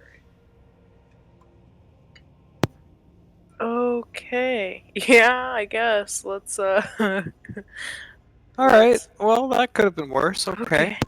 So I'll look back at everybody and say, we're gonna go left. We don't need to go in that room. Aye aye.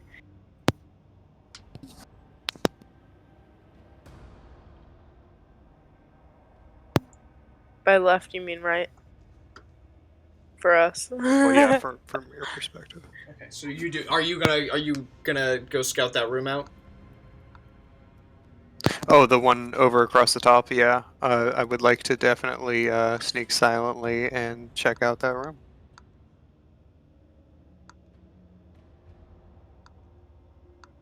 I'll go ahead and reveal this stuff over here.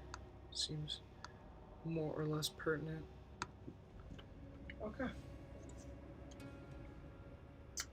Lit by flickering red candles, the chamber before you is home to a hellish court. A long table sits at the center of the chamber, covered in crimson cloth and set for a lavish meal. Around the table sit a dozen odd courtiers, each more bizarre than the last. Several skeletons, their bones held together with copper and silver wire, sit with goblets raised in mid-toast. A pair of desiccated corpses leans close for a tender kiss. Bulky, shapeless forms covered in canvas and stitched with patchwork faces leer with frozen smiles. In the back of the chamber, a skeletal gesture A skeletal jester and a trio of desiccated troubadours await eternally to entertain the court. A robed mummy is frozen at attention beside a pair of lavishly carved chairs at the head of the table. All seem to await the master's arrival.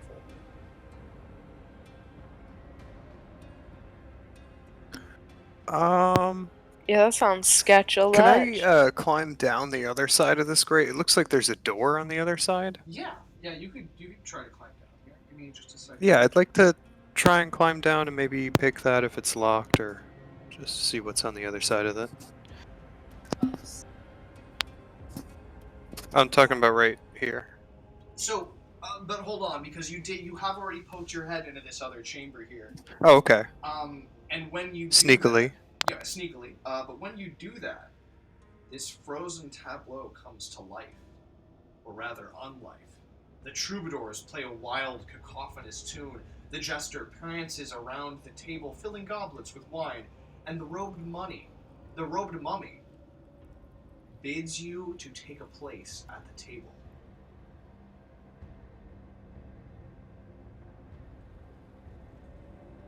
Sounds kind of fun, actually. I guess I'll signal for the rest of the gang to come along and have some fun. Am I being attacked or anything like that? No.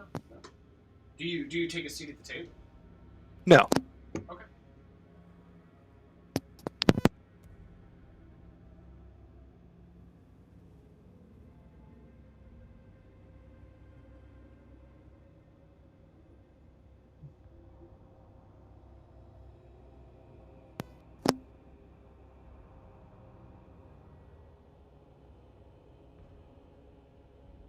Yeah, no, as long as nothing's changed, I'd like to climb down and see what's going on with the store. Okay.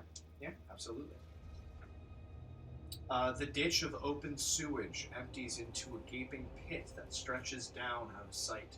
The pit is roughly 70 feet long and 30 feet wide, fashioned of worked stone at the lip that quickly recedes to reveal craggy walls.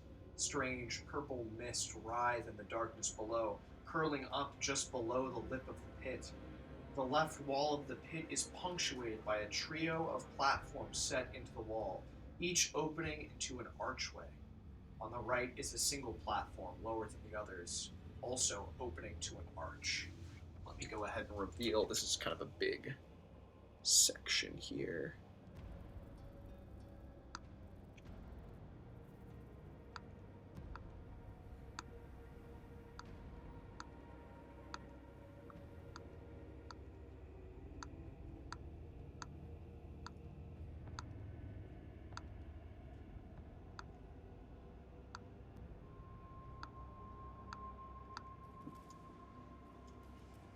Whoa. Oh. So you've got a good view of that there.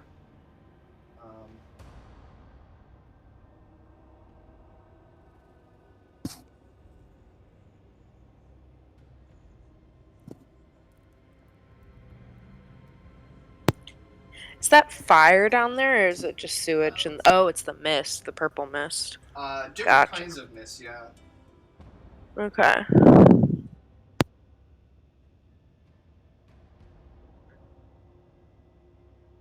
Okay. So you notice that that doorway is locked. Okay.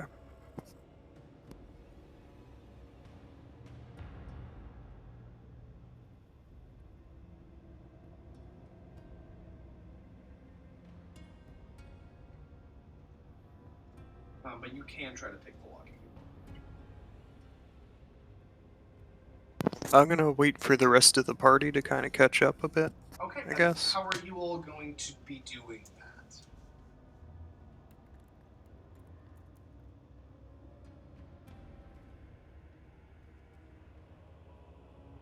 You could try to bend the bars, climb the bars, or... I'm gonna try. I guess I'll try and bend the bars. Okay, is it going to be DC 20?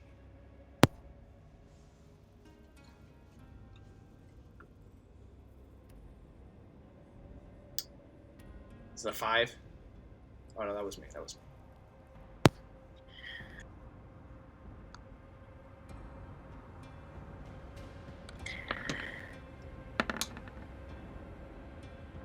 11. 11. You need 9 more points if you want to maybe have some other characters roll that, or add it together. Try to get if anybody has some strength, but if nobody's got some strength, then I take mean, another 10. 10 minutes. I'm feeling maybe kind of strong. How much? What's Dennis got for strength?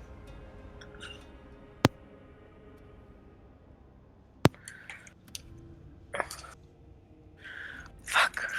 I'll say with you doing it, dropping an 11, Dennis has to get at least a 9.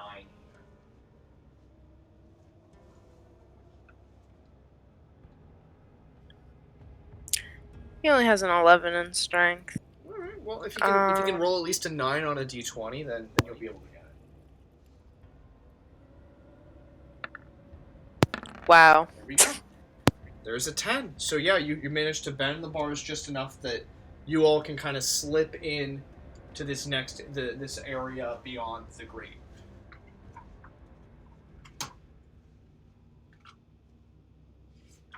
So, I mean, do you want to go down the stairs, or for me to try and pick this door?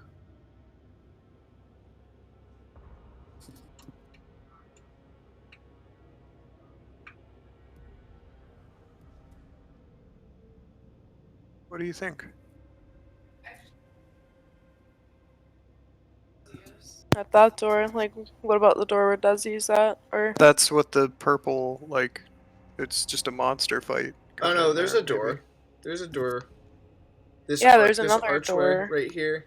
I'll That reveal wasn't the same room. Yeah, on this side there's this doorway, there's the stairs leading down, and then there's the locked iron banded doorway. Alright, yeah, I guess we'll just come through the grate and come down here. See if you can pick the lock.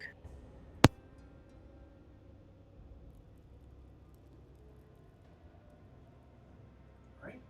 Yeah, can I get a lockpick check?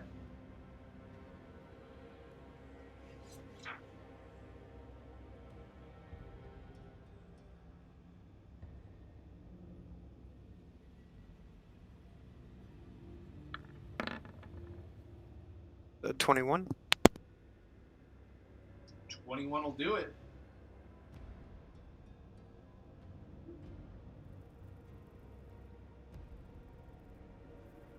Alright, and that gets you back into the chamber with that bizarre ceremony. There's also an iron gate that appears to be locked, leading down another long corridor.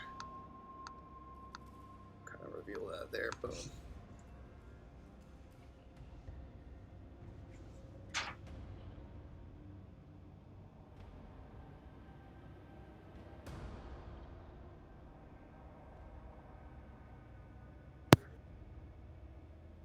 Whatever, I'm following you. All right, so as you enter this person who's in the robes, this undead, kind of calls up and says, "Please come, have a seat. The feast is about to begin."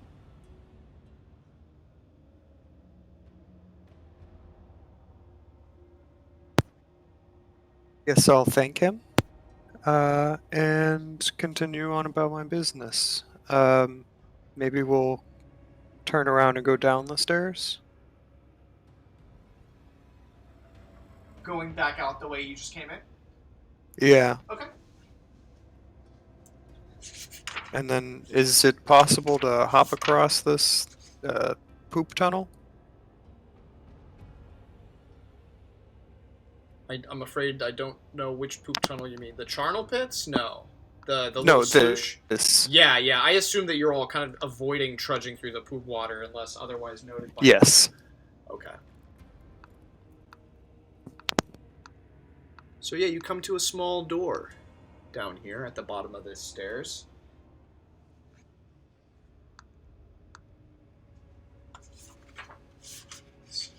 locked?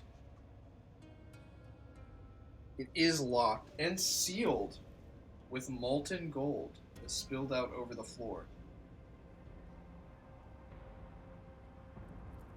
Like melted gold? Yes. You also notice that Molten. this opening, this doorway is hot to the touch. Oh, it's fresh.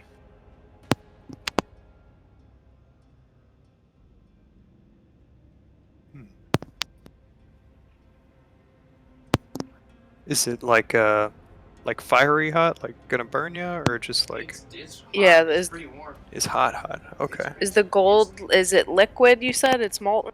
It had melted. Yeah. Okay. Sealed with molten gold that has spilled out over the floor. The door is hot to the touch.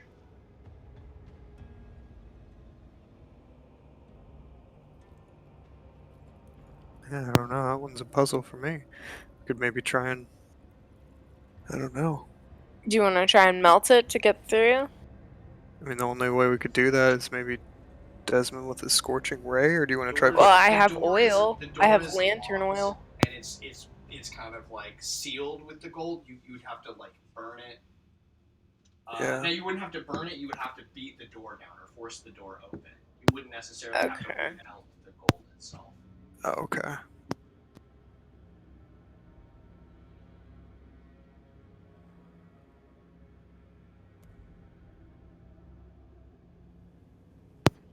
I guess let's hop back over and go down the corridor. Yeah, I guess we'll double back and maybe check out that corridor. Maybe go through to that I gate. need luck checks at this point for sure. Okay. We've been crossing this pit real a lot. E. All right, that's a pass. Looks like a pass for Bauchicha. Let's get. That was for Dennis, and his luck is an 8. That is not a Oh, pass. that is not a pass. Okay. Cool.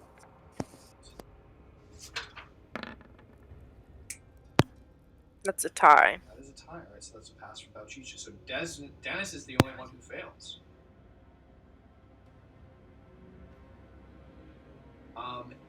Dennis accidentally slips into that poop sloosh a little bit. And when that happens, a pair of phantom skeletal hands erupts from the dark waters, attempting to seize Dennis. No! Can I grab him? Not before rolling initiative. And I'm gonna say that you were the last one. No. It was, who went first here? Olsolva was first, so Olsolva is on the other side. Dennis is in the center here.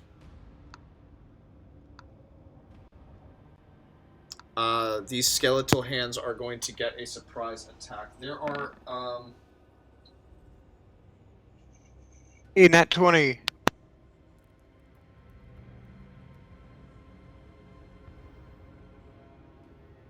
Alright, they get a surprise round. Hold on to that nat 20. I'm gonna deal out the 2 coins now.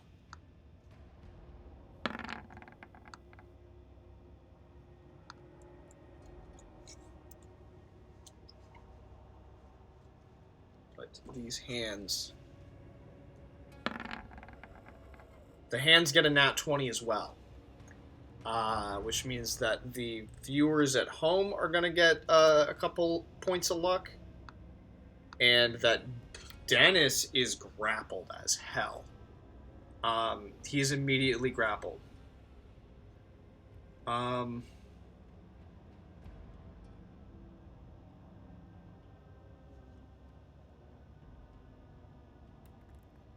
Yep, they seize Dennis, and they try to drag him below the waters here, and towards the edge of the charnel pits here. You've got until the end of this combat round to save him. I will go ahead and roll to add rolled. I added everyone's turns. We'll say that the purple cap's going to be the skeletal hands. I'll go ahead and roll. It looks like it's already plugged in. If you want to roll for Bauchicha and... Oh, wait, where are they? Why is Desi on here twice? Okay. Yeah, I have Olsolva and Desi's initiative, but I don't have Dennis, Bauchicha, or Olsolva. Oh, it's got a 21 for Olsolva and 16 for Desmond. Oh, I don't know why I had two Olsolvas. Yeah, no, I have Olsolva and I don't have Bauchicha or Dennis. That's what it was. So there's Bauchicha, and Dennis coming up. I'm gonna roll initiative for these things. I believe they have a +4. No, it's +2. An 18, so 20 all day. And we are in initiative now. Olsolva gets to go first, followed by the skeletal hands, followed by Dennis, followed by Desi, followed by Bauchicha. You have until the second turn of the skeletal hands, so you have, 1 round, basically.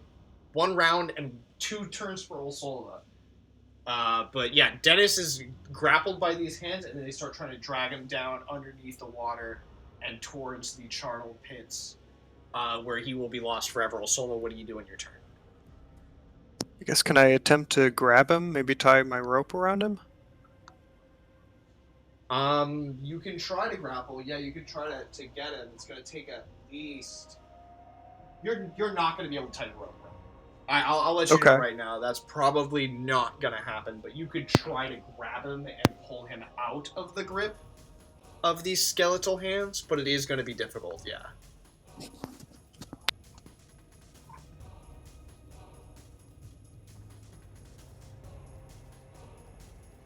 You can get a hold of Dennis with a 15, but you'll need a second check of 17 to get him out of the grip.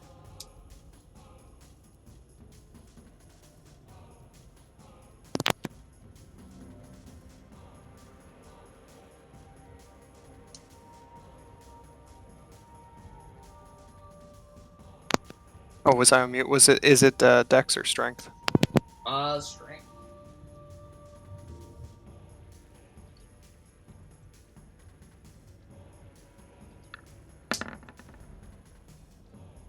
Nine does not get a good grip on Dennis. Would you say 15 for the first one? 15 to grab a hold of him, yeah. Alright. Let me spend a luck. Maybe I'll get a 6.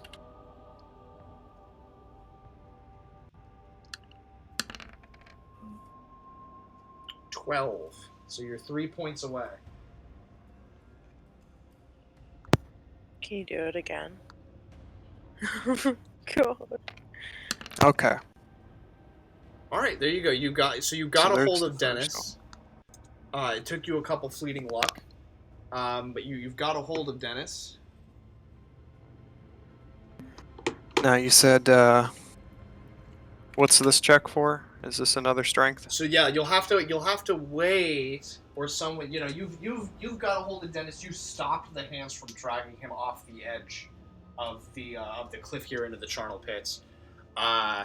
Avalanche Wisdom says grab him, don't grab him. You will need a second check. We'll say that you've used your action, your full round, to grab a hold of him and to stop him from going over the edge. On the skeleton's hands turn, I mean, that's just going to be... That's kind of a time marker, so we're going to go to Dennis now. Dennis, can we get a strength check to try to pull yourself out of the grip of these skeletons before you are lost forever? Does he get a bonus with Olsolva? I don't have... No. No, he gets the opportunity to not die from Olsolva's check. He gets the chance to make 16. 16. He just needs 16. one point to get away. Oh, we're burning that, baby. Yeah, all right, we burn it. We're burning that. Yeah, there I see it. I will go ahead and gobble that up. Perfect. Dennis is out of the grips of these skeletal hands. I will go ahead and take them off of the board there, and we'll say that, like, Yoink all me. Solva's able to pull him to the other side of that sluice gate.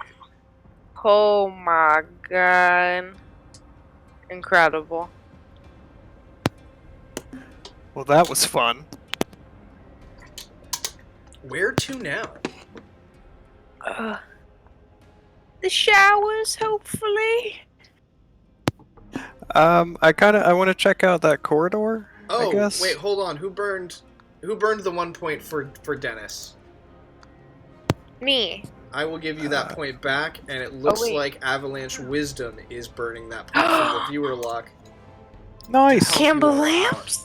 Oh my god. Wow. Wow. All right. Magical. Thank you. Love you. So you two are, you four are kind of split up, separated by this poop sluice, and you've got to decide: do you want to go back down to where that molten gold was, or do you want to go over to where that undead court was?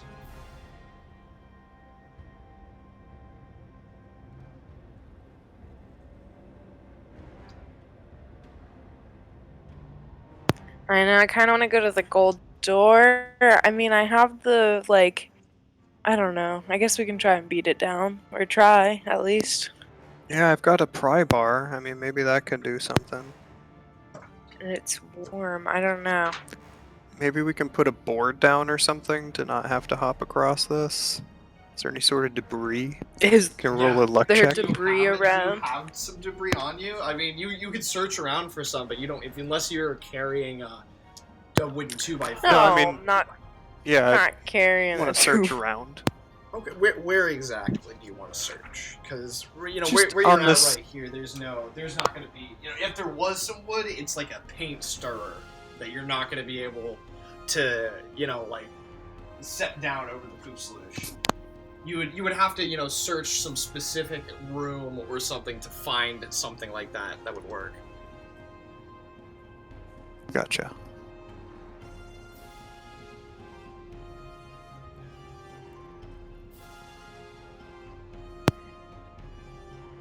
Okay.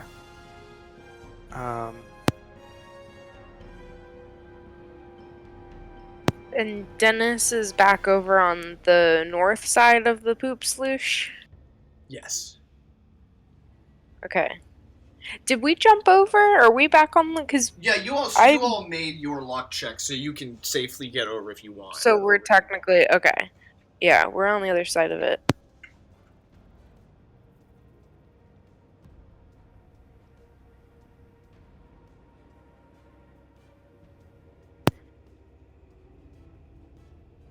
I'm almost wanting to just, try... So is this gate over here? That's a gate? Yes. We can't... Okay. It's a locked iron gate.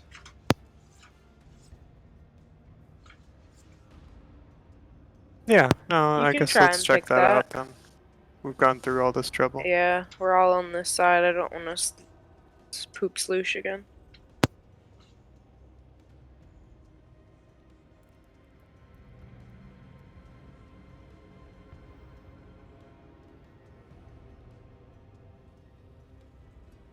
Okay, so yeah, you wanted to go over to that. There's an iron gate blocking your way through this this area. You hear the cacophonous and macabre music coming from up above you, up that stairway. What do you do when you're at this iron gate? I'd like to check for traps. Okay, go ahead and give me a trap check.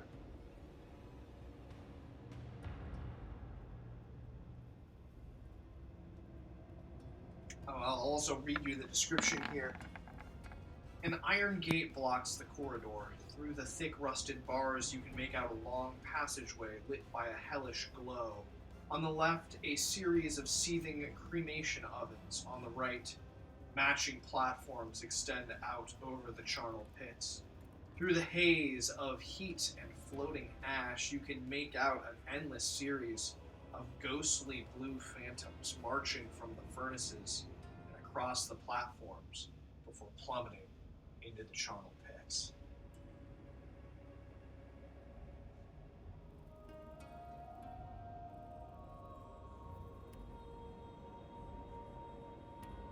Interesting. What did you get on your trap check? Is that 15? Yeah. You do not discover any traps. Okay. Hmm.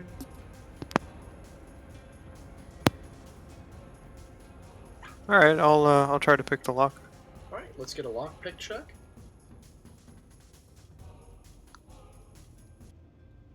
Oof. 11. 11 is actually enough to get. Wow, you rolled a 2 when you still got the 11. Yeah, you need a 10 to pick this lock, Yeah. which does it.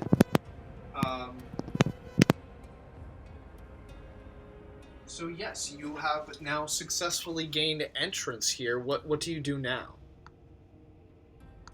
Do any of the phantoms notice us or anything, or are they just focused on jumping off the pillars? Yeah. They don't appear to take any heed of you now. Okay. I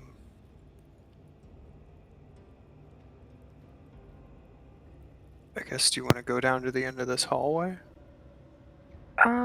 I kind of want to check out these little rooms. Okay. Yeah. No. Let's see what's going on in there. These are Yeah. cremation ovens that seethe with crackling embers. Oh, okay. Oh. So they're burning right now. Yes.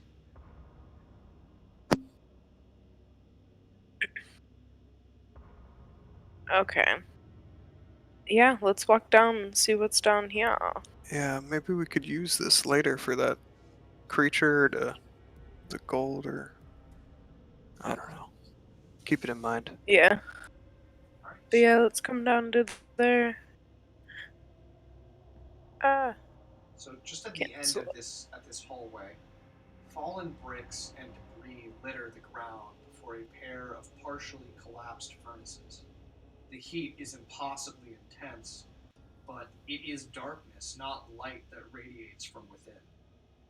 A feminine form, lined in crimson flames, stands silhouetted before the lapping tongues of darkness. Yeah.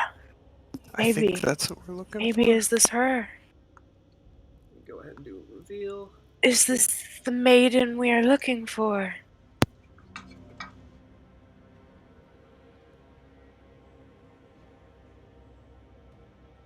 Ooh, she looks hot. Yeah. Some nice side boob. That's tasteful side boob.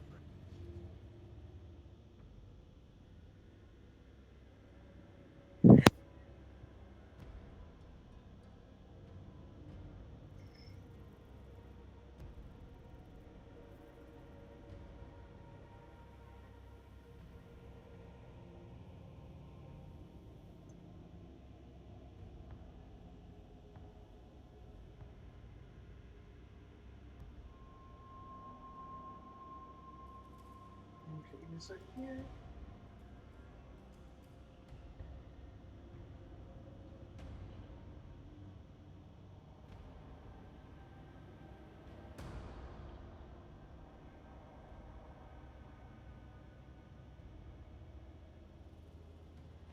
Okay.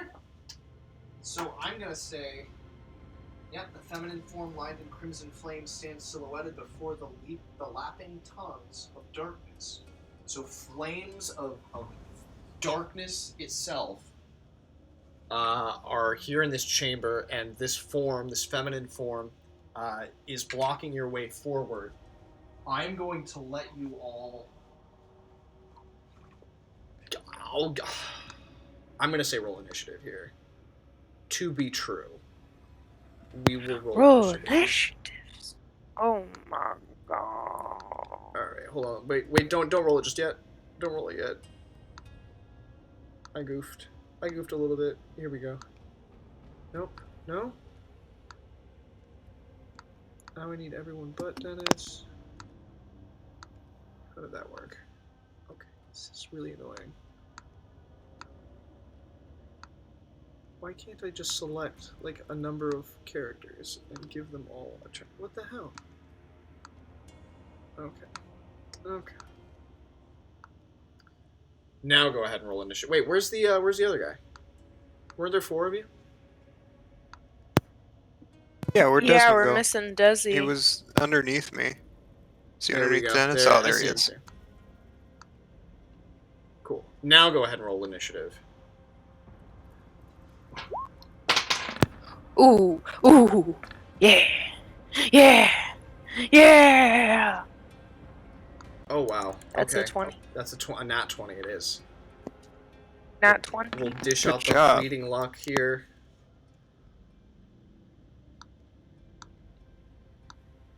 There we go.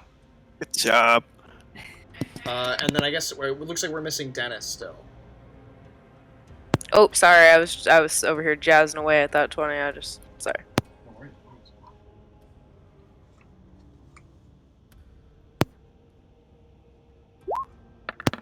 13 for Dennis.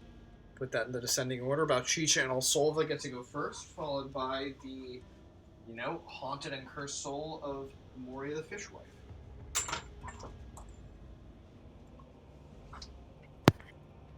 Yeah, I'm gonna pull out the lantern in front of me with my left hand, and I'm gonna pull out, I think, the sword, the crescent sword, with my right. Or was it a two-handed sword? It is a I'm sorry. two-handed sword, yes, I believe. From this, Okay. I'm fairly certain. So yes, it's a two-handed sword. I'm thinking I want to put. You needed to roll initiative with a d16. But I guess you didn't have that weapon drawn yet, but you're using your action now to draw that weapon, is that correct? Yes. Okay, Yeah, so I didn't what I have will it. have you- It's been on my back. Yep, you still get to go first. You're going first, but you're using your action to pull that out, and you need to re-roll initiative with a d16, and we'll adjust it for the next round. How would I do that through? Just roll a d16. I'll plug it in. Oh, okay. Yeah, you get a +4? Looks like. Yeah. Okay.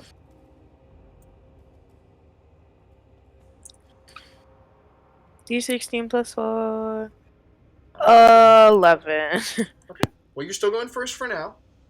What do you want to do with the rest of your turn? I'll say you pull that sword out. That's part of your action. It's two-hander, so it takes a second. It's hefty, but it gives off like a very, it's almost like a moon-like glow.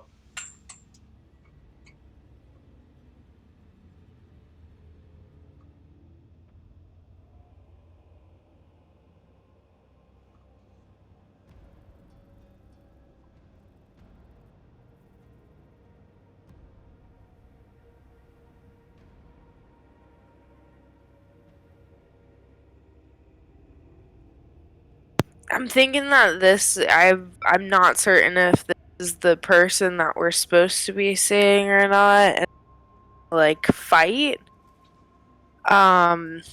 So I think I'm just gonna like stand my guard with the knife or this thing, and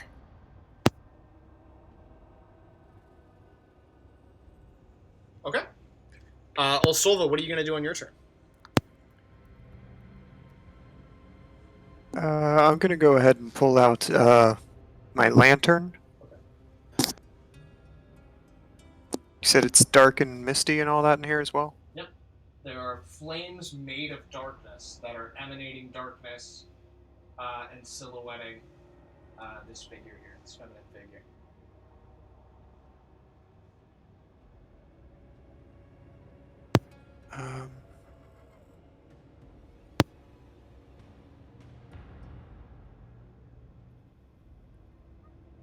Yeah, I guess I'll pull out the lantern and maybe greet the creature or What do you say? figure. Well, I say them with what name? the Carnifex. Say that I'm a servant of the Carnifex. Hello. Is that all you said?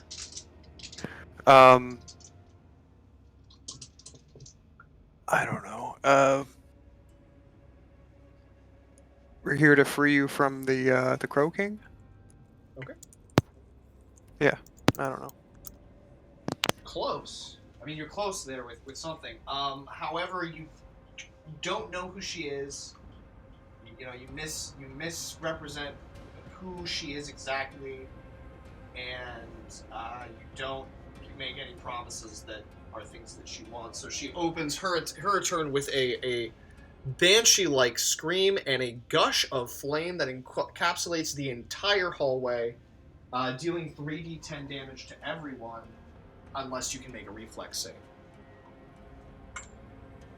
DC 10 for half damage here. I'll start. We'll just go down the line. This is Olsolva. That is 17 damage. Bauchicha, 14 damage. And then it looks like Desmond is next. 16 damage. And that looks like 12 damage to Dennis. This is life or death for a lot of you. Also, it looks like you just rolled a natural 1 for your reflex. Is that correct? That is correct. Okay, I'm going to take away all the fleeting luck here. Except for the 5 that I had in the viewer's luck. So if we have viewers still watching, this is when that matters the most. Yeah, we'll go ahead and deal that out. I've still got 5 in there. Yeah, you rolled a 5 all day. You needed 5 more to succeed and take half damage. How many hit points do you have right now?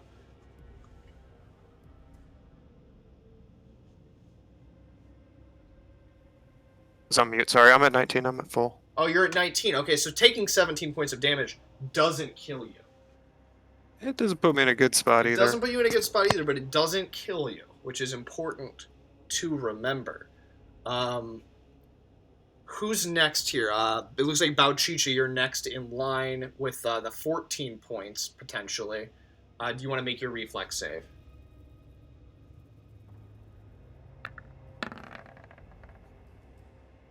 Wow. Another natural 1. That's bad news, so you're going to take a full 14 points of damage. That's not great. Desmond is next in line with 16 points of damage unless he can make a DC 10 reflex save. This will kill Desmond. That's a 3. So not even with the viewer luck can Desmond burn enough, unless he's got his own luck, that he can burn up to 10 from 3. That'll be 7 points that he'll have to burn. I think he does have it. Yeah, no, he's got that. Dennis, though, how many hit points does Dennis have? I'll go ahead and burn that now for half damage for Desmond. Okay. Yeah. You said 7? Yes. 7 points from Desmond gets Desmond to half damage from 16, so only takes 8 points of damage. How many hit points does Desmond have? 12. 12. So he's down to 4. Yeah, it's not great. It's not a good position to be in, but it's not dead. It's a better position than dead. Now, Dennis, though, Dennis has how many hit points?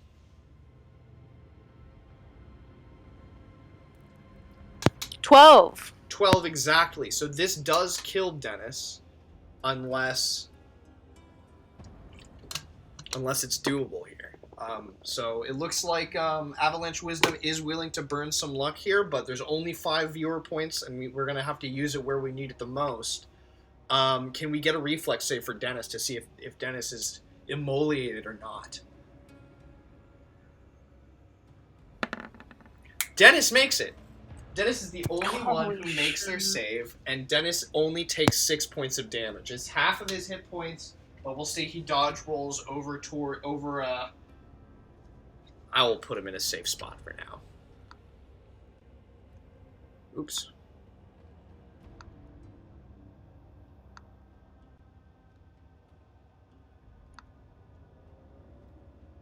Yeah, so everybody else gets crispy, it would seem. Or were we going to try to burn luck for somebody here? Because we had all Yeah, that's right. I took full damage there. 17 damage. Unless you're able to burn Let me see what 5 points. You'll need to burn a whole 5 points, which the... It's not terrible. I mean, also the viewer... we got a viewer offering to burn. If they burn the whole thing, then you won't have to burn any of your maximum. Well, does it, do I get a d6 roll off of viewer luck, or is it just straight from there? Oh, no, I guess it is a d6, yes. Okay. So here, we'll do it one at a time. Here's the first piece. It's 1.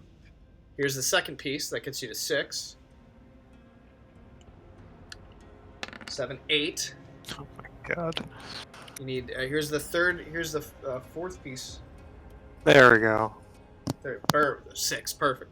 So, you're all still alive. However, this gush of fire has left you all feeling very, very crispy, and I don't even know if that's the full... No, it's not. Oh, God. Also, it looks like you're up there in the front here. Is that true? Yeah. Okay.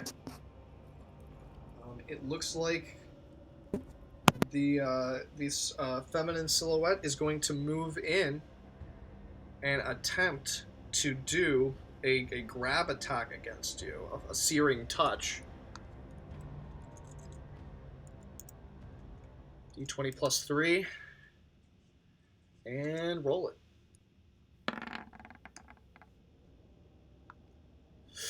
That's a nat 20. Okay, I need a second here. This thing's got 7 hit dice. And is technically undead. So it needs to be on a special table.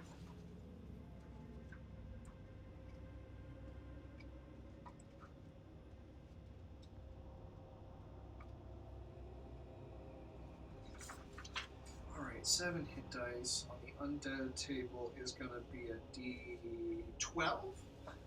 Modified by your current luck modifier. What's your current luck modifier, Wallaby? Roll Solva. 1. 1. Okay, so minus 1. D12 minus 1 on the undead table. That is a 1. That is a 0.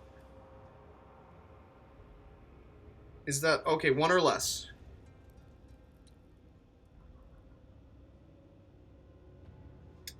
Interesting. Okay. Oh, gross. I'm gonna love it. So it's a searing touch. It does a D10 points of damage. And it is also going to cause painful boils and pustules. You take 6 points of damage. How are you doing?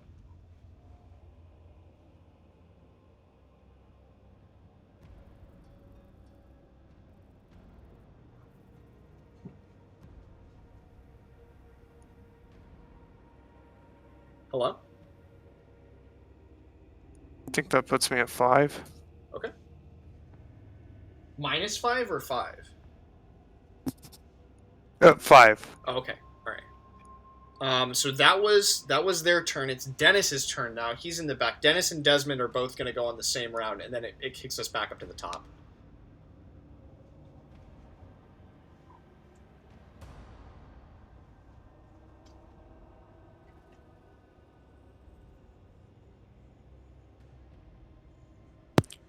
Guess.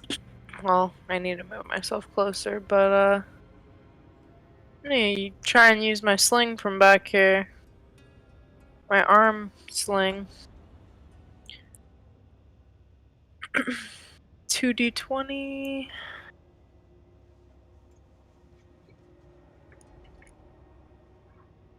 Bum, bum. Ooh, let's take that 19. The 19 is a critical as well. Yes. That is D14 on table 3. Right, I've got table 3 right in front of me. Go ahead and whip that D14. Go ahead and add Dennis's luck modifier if he's got one.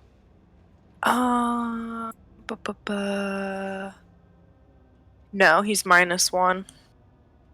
So, a 1. A 1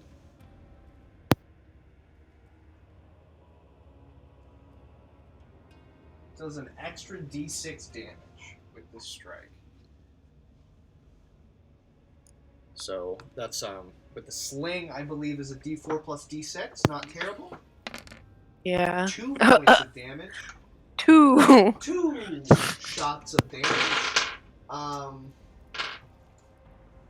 Does break the AC. Yes. Okay. 2 points of damage on the board. Desmond, what are you gonna do?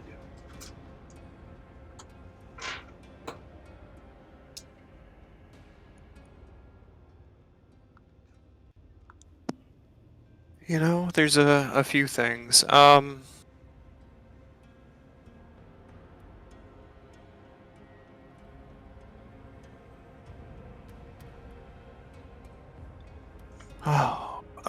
Maybe consult with one of the the fuck's this spell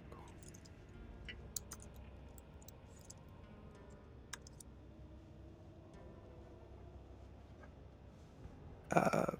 Invoke Patron, would that be? Which patron? I don't know. That's a Locomodra or Old Name?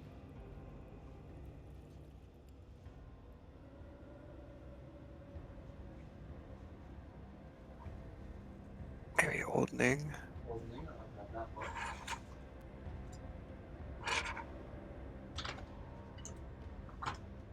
Are you gonna do Spellburn?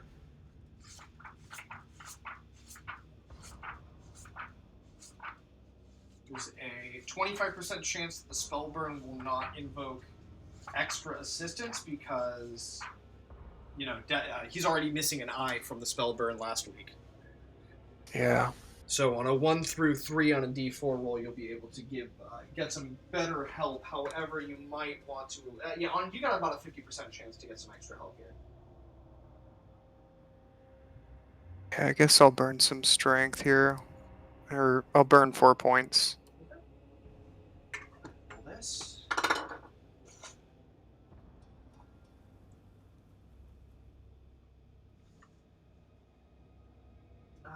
No, not worth it. Yeah, you'd have to wait a full round to cast if you wanted to go with the Ning Spellburn action. But yeah, you can burn that 4, add that to your total casting, and then if you want to go ahead and invoke Ningobble of the seven Eyes, you can do that.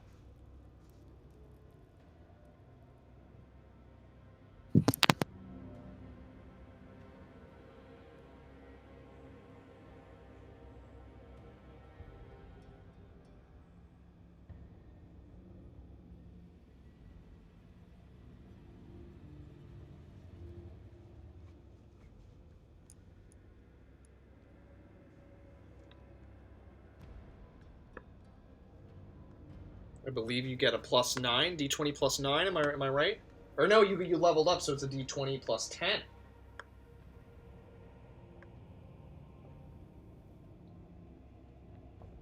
Yeah, I'm thinking maybe I should cast Enlarge instead of Invoke Patron now.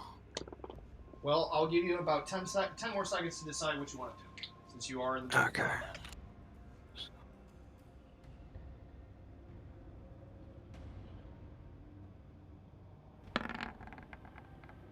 All right, what did you try to cast there? Oh, Invoke. All right, 12 is well. I also said +10 all day, right? Oh yeah, sorry. So you got a 13. So 13. 13 does cast. A modicum of useful advice. The Gospel's communicate appears in a manner appropriate for Old Ning, arriving attached to an arrow falling from the sky, affixed to an ebon bat, or hand-delivered by one of his urchin underlings. The message is a brief suggestion about the best course of action leading to the beneficial result for the servant. Possibilities include the location and identities of potential allies, the resting place of a useful object or knowledge, or just a reiteration of common sense. That might be useful. Yeah, I'm going to say that Desmond gets a tap on the shoulder by one of these phantoms. And the phantom hands him like a ghostly note. And written upon the ghostly note is, beyond the golden door lies a gilded crown that would make even the most stalwart guardian step aside. Huh. We need to maybe go, yeah. Let's go get the crown. Let's bail out of here.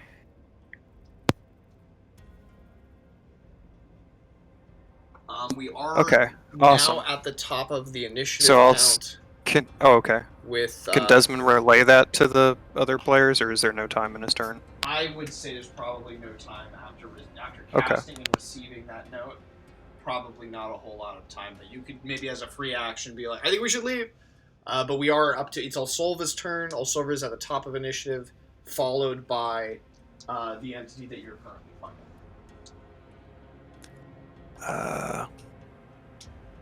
Yeah, I guess I'll attempt to disengage here and get behind Balchicha. Okay. So you're going to try to leave the combat threat range, invoking an attack of opportunity. Correct. I will go ahead and roll that. D20 plus. This is going to be a +3 Searing Touch. And does a 12 hit? No. No, okay, so a 12 does not hit. You managed to pull back a little bit. It is now this entity's turn, in which point they get to try to move forward and attack. You said you're going behind Balchicha. I will say that this thing is going to take a... Let's see, where are the two options here? Oh, perfect.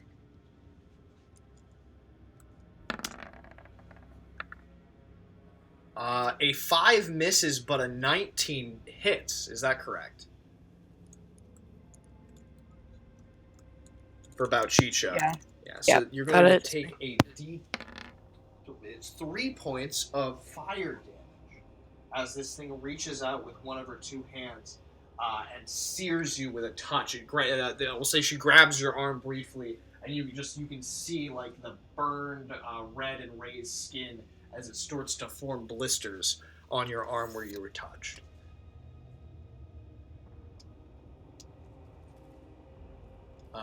And that was its turn. It's now, we're going to go Dennis, Desmond, and then Balchicha, since Balchicha's got a lower initiative count after pulling out the magic moon sword. Which is glowing and urging you. You feel urges, Balchicha, to press forward and to try to get past this guardian as quickly as you can without doubling back. That's what this weapon you're holding in your arms is kind of going into your mind and just giving you gentle urges as a method of communication. Dennis, Desmond, and Balchicha, it is now your turns. I think Dennis needs to back up a little bit. Did Dennis actually do damage earlier? Yeah, Dennis he did do Okay. 2 points of damage, yeah. Yeah.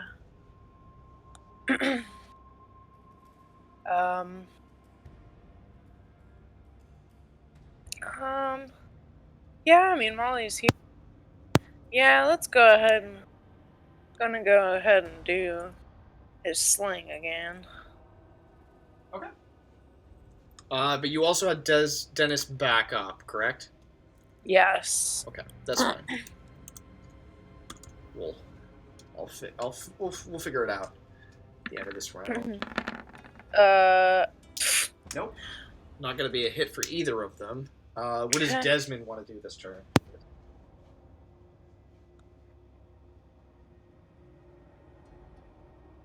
Let's see if we can have him do an attempt at enlarge.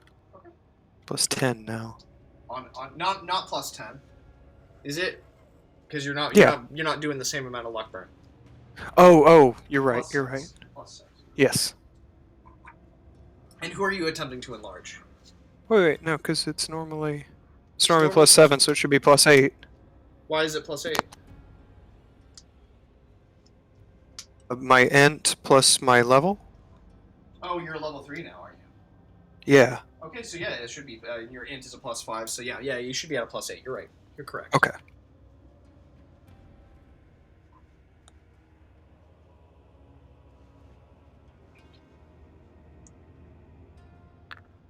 Yeah.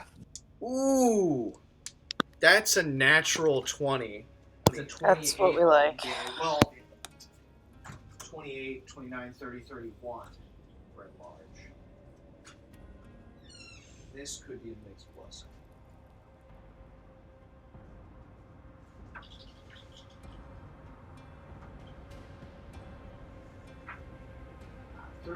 You're able to select up to 3 targets, which all triple in size. Each receives a +6 bonus to attack damage and armor class due to the large size and strength.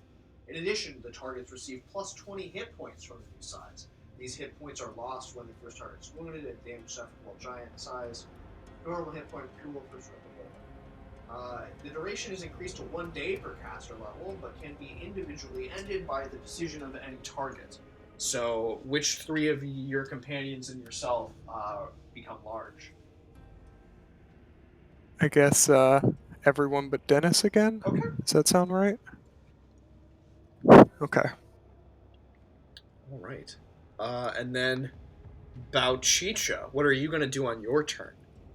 And I'll dish out the additional fleeting luck here.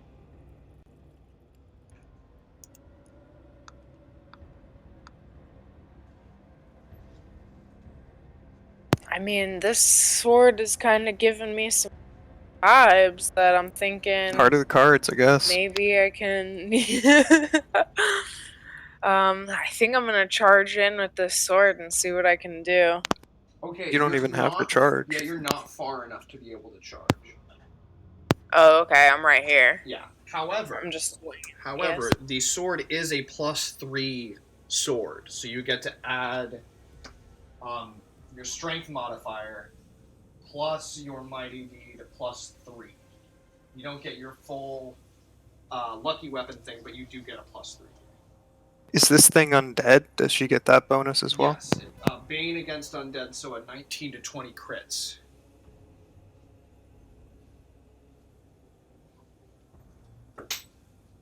I should also re-mention that this sword has additional abilities other than just attacking. It can cast spells, including Detect Undead, Turn Undead, and Bless. However, you will need to roll a D100, and if you roll below a 6, the sword ceases to function. Right now, a D100? No, on the attack. Once you make the attack. Oh, okay, okay. So I'm gonna do a D20 plus D6 plus 4, then a 3, and then my strength mod. Correct.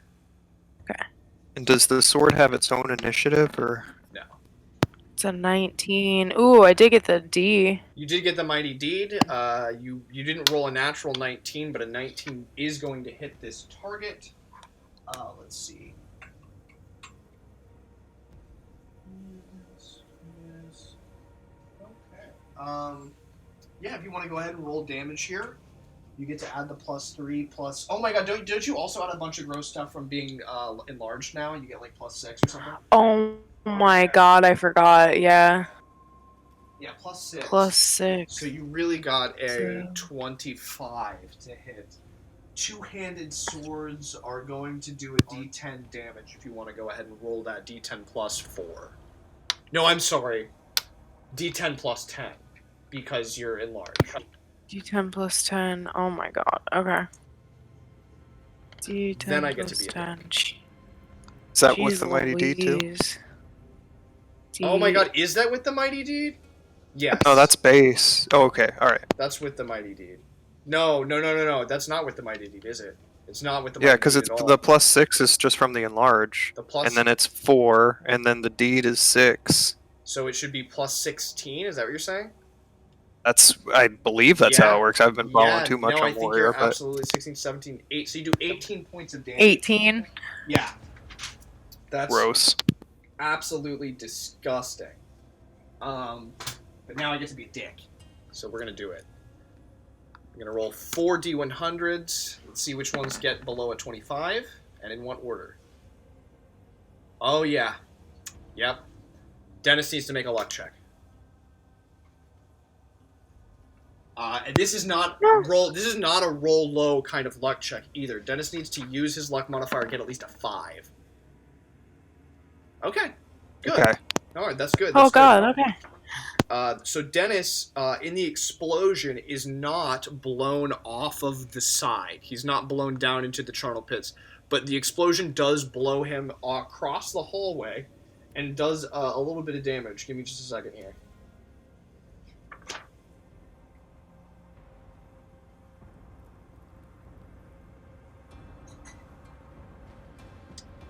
Yes, I need Dennis to make a fortitude save. DC 12. Oh, I'm sorry, DC 13.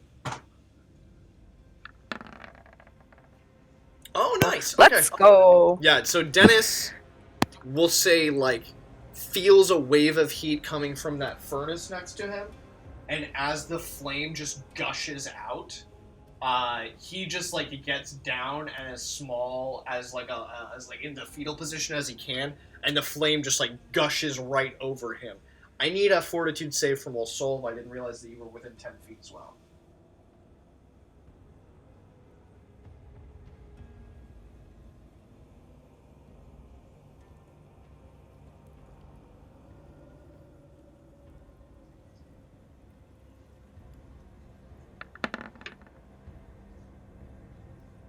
What'd you say? It's a 10 A 13. or a 5? 13. Oh, 13. Okay.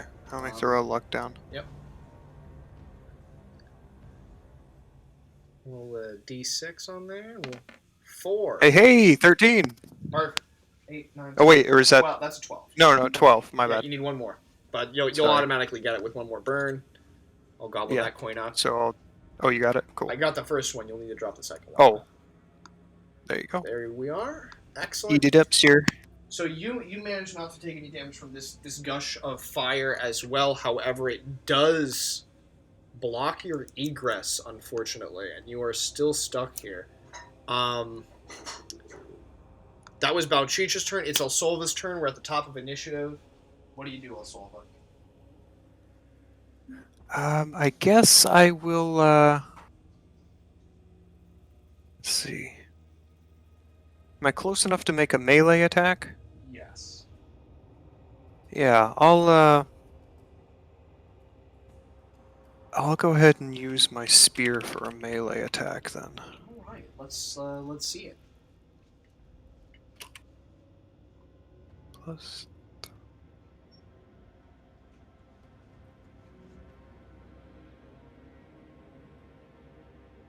So 11 all day.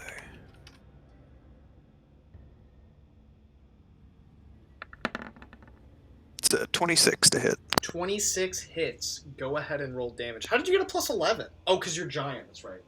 Yeah. Big.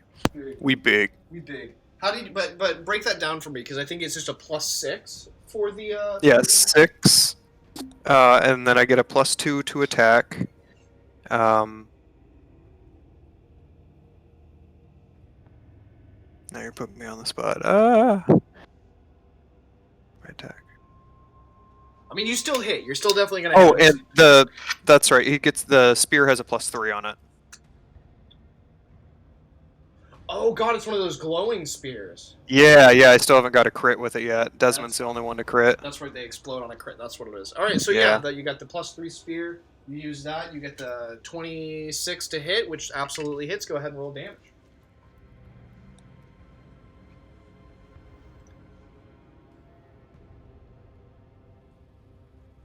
Nine all day.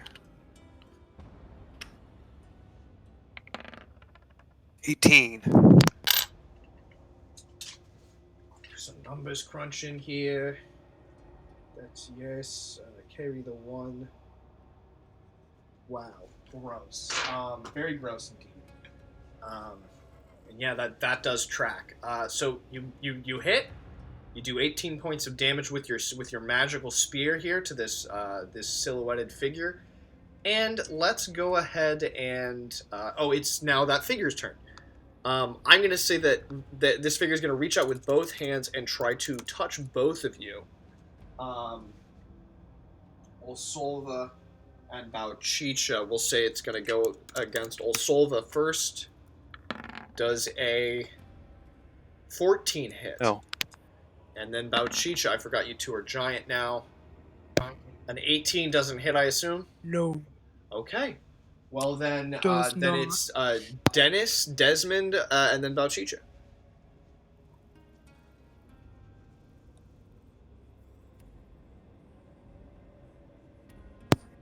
Dennis is gonna sling her.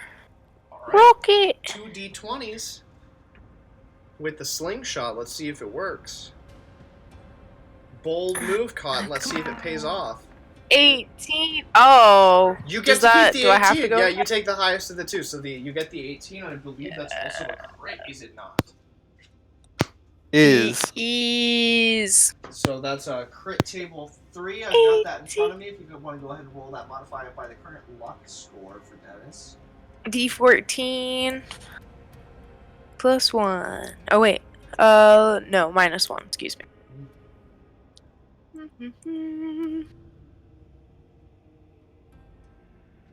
Ooh, 13. 13 all day. That's going to be a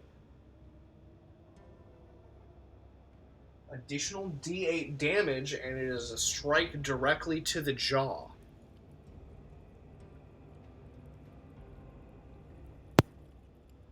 Yeah. Okay. Go ahead and roll damage with that. D4 plus D8.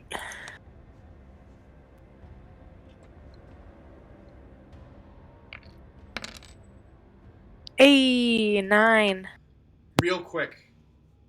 The 2 attacks that you made with the moon glaive, with the moon sword.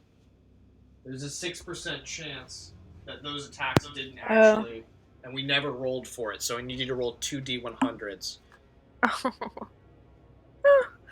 Okay.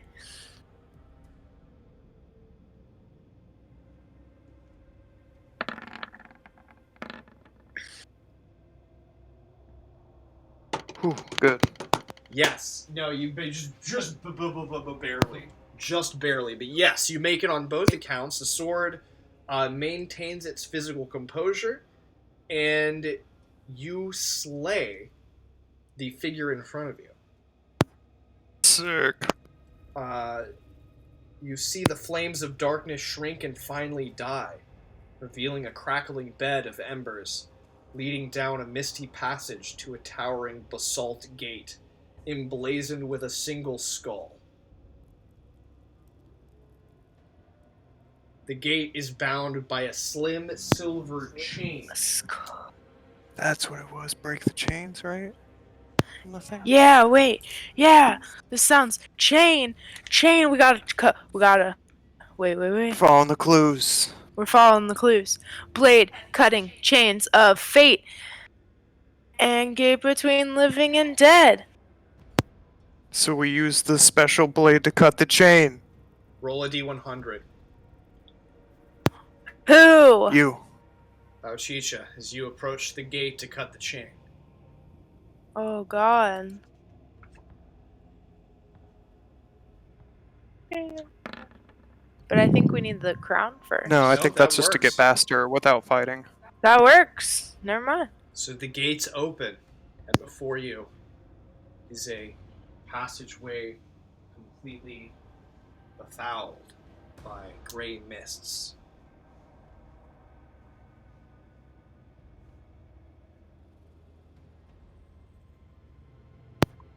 Do I go in?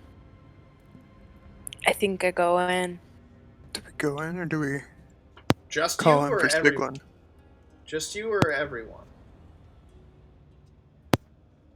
I guess all of us. I don't think all of No, just all of- why? Because you have the sword, or Yeah, I'm worried because I don't have the crown. You said that earlier. well, I about- think the crown was just for us to get past the. Oh, the maiden lady. Yeah. Maybe. Yeah. Interesting. Okay. Yeah. I guess then. Let's go. Yeah. You and your companions are enfolded in gray mists, like boundless funerary shrouds. Just as it seems as if the mists are endless, a crow caws from the gray void, and the mists part, revealing a towering stone throne. A squat, bearded giant sits atop the throne, girdled in a chalky white hauberk, a great sword resting atop his lap, A veiled concubine kneels on one side of the throne, and behind her, the blind, tattooed crone, whose portents spurred your quest, the Witch of Salim.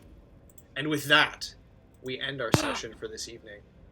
Oh It my brings us- goodness. It brings us to everyone's favorite part of the session, the part of the session where we go over everybody's favorite part of the session, starting with Wallaby this week. What was your favorite part of the session?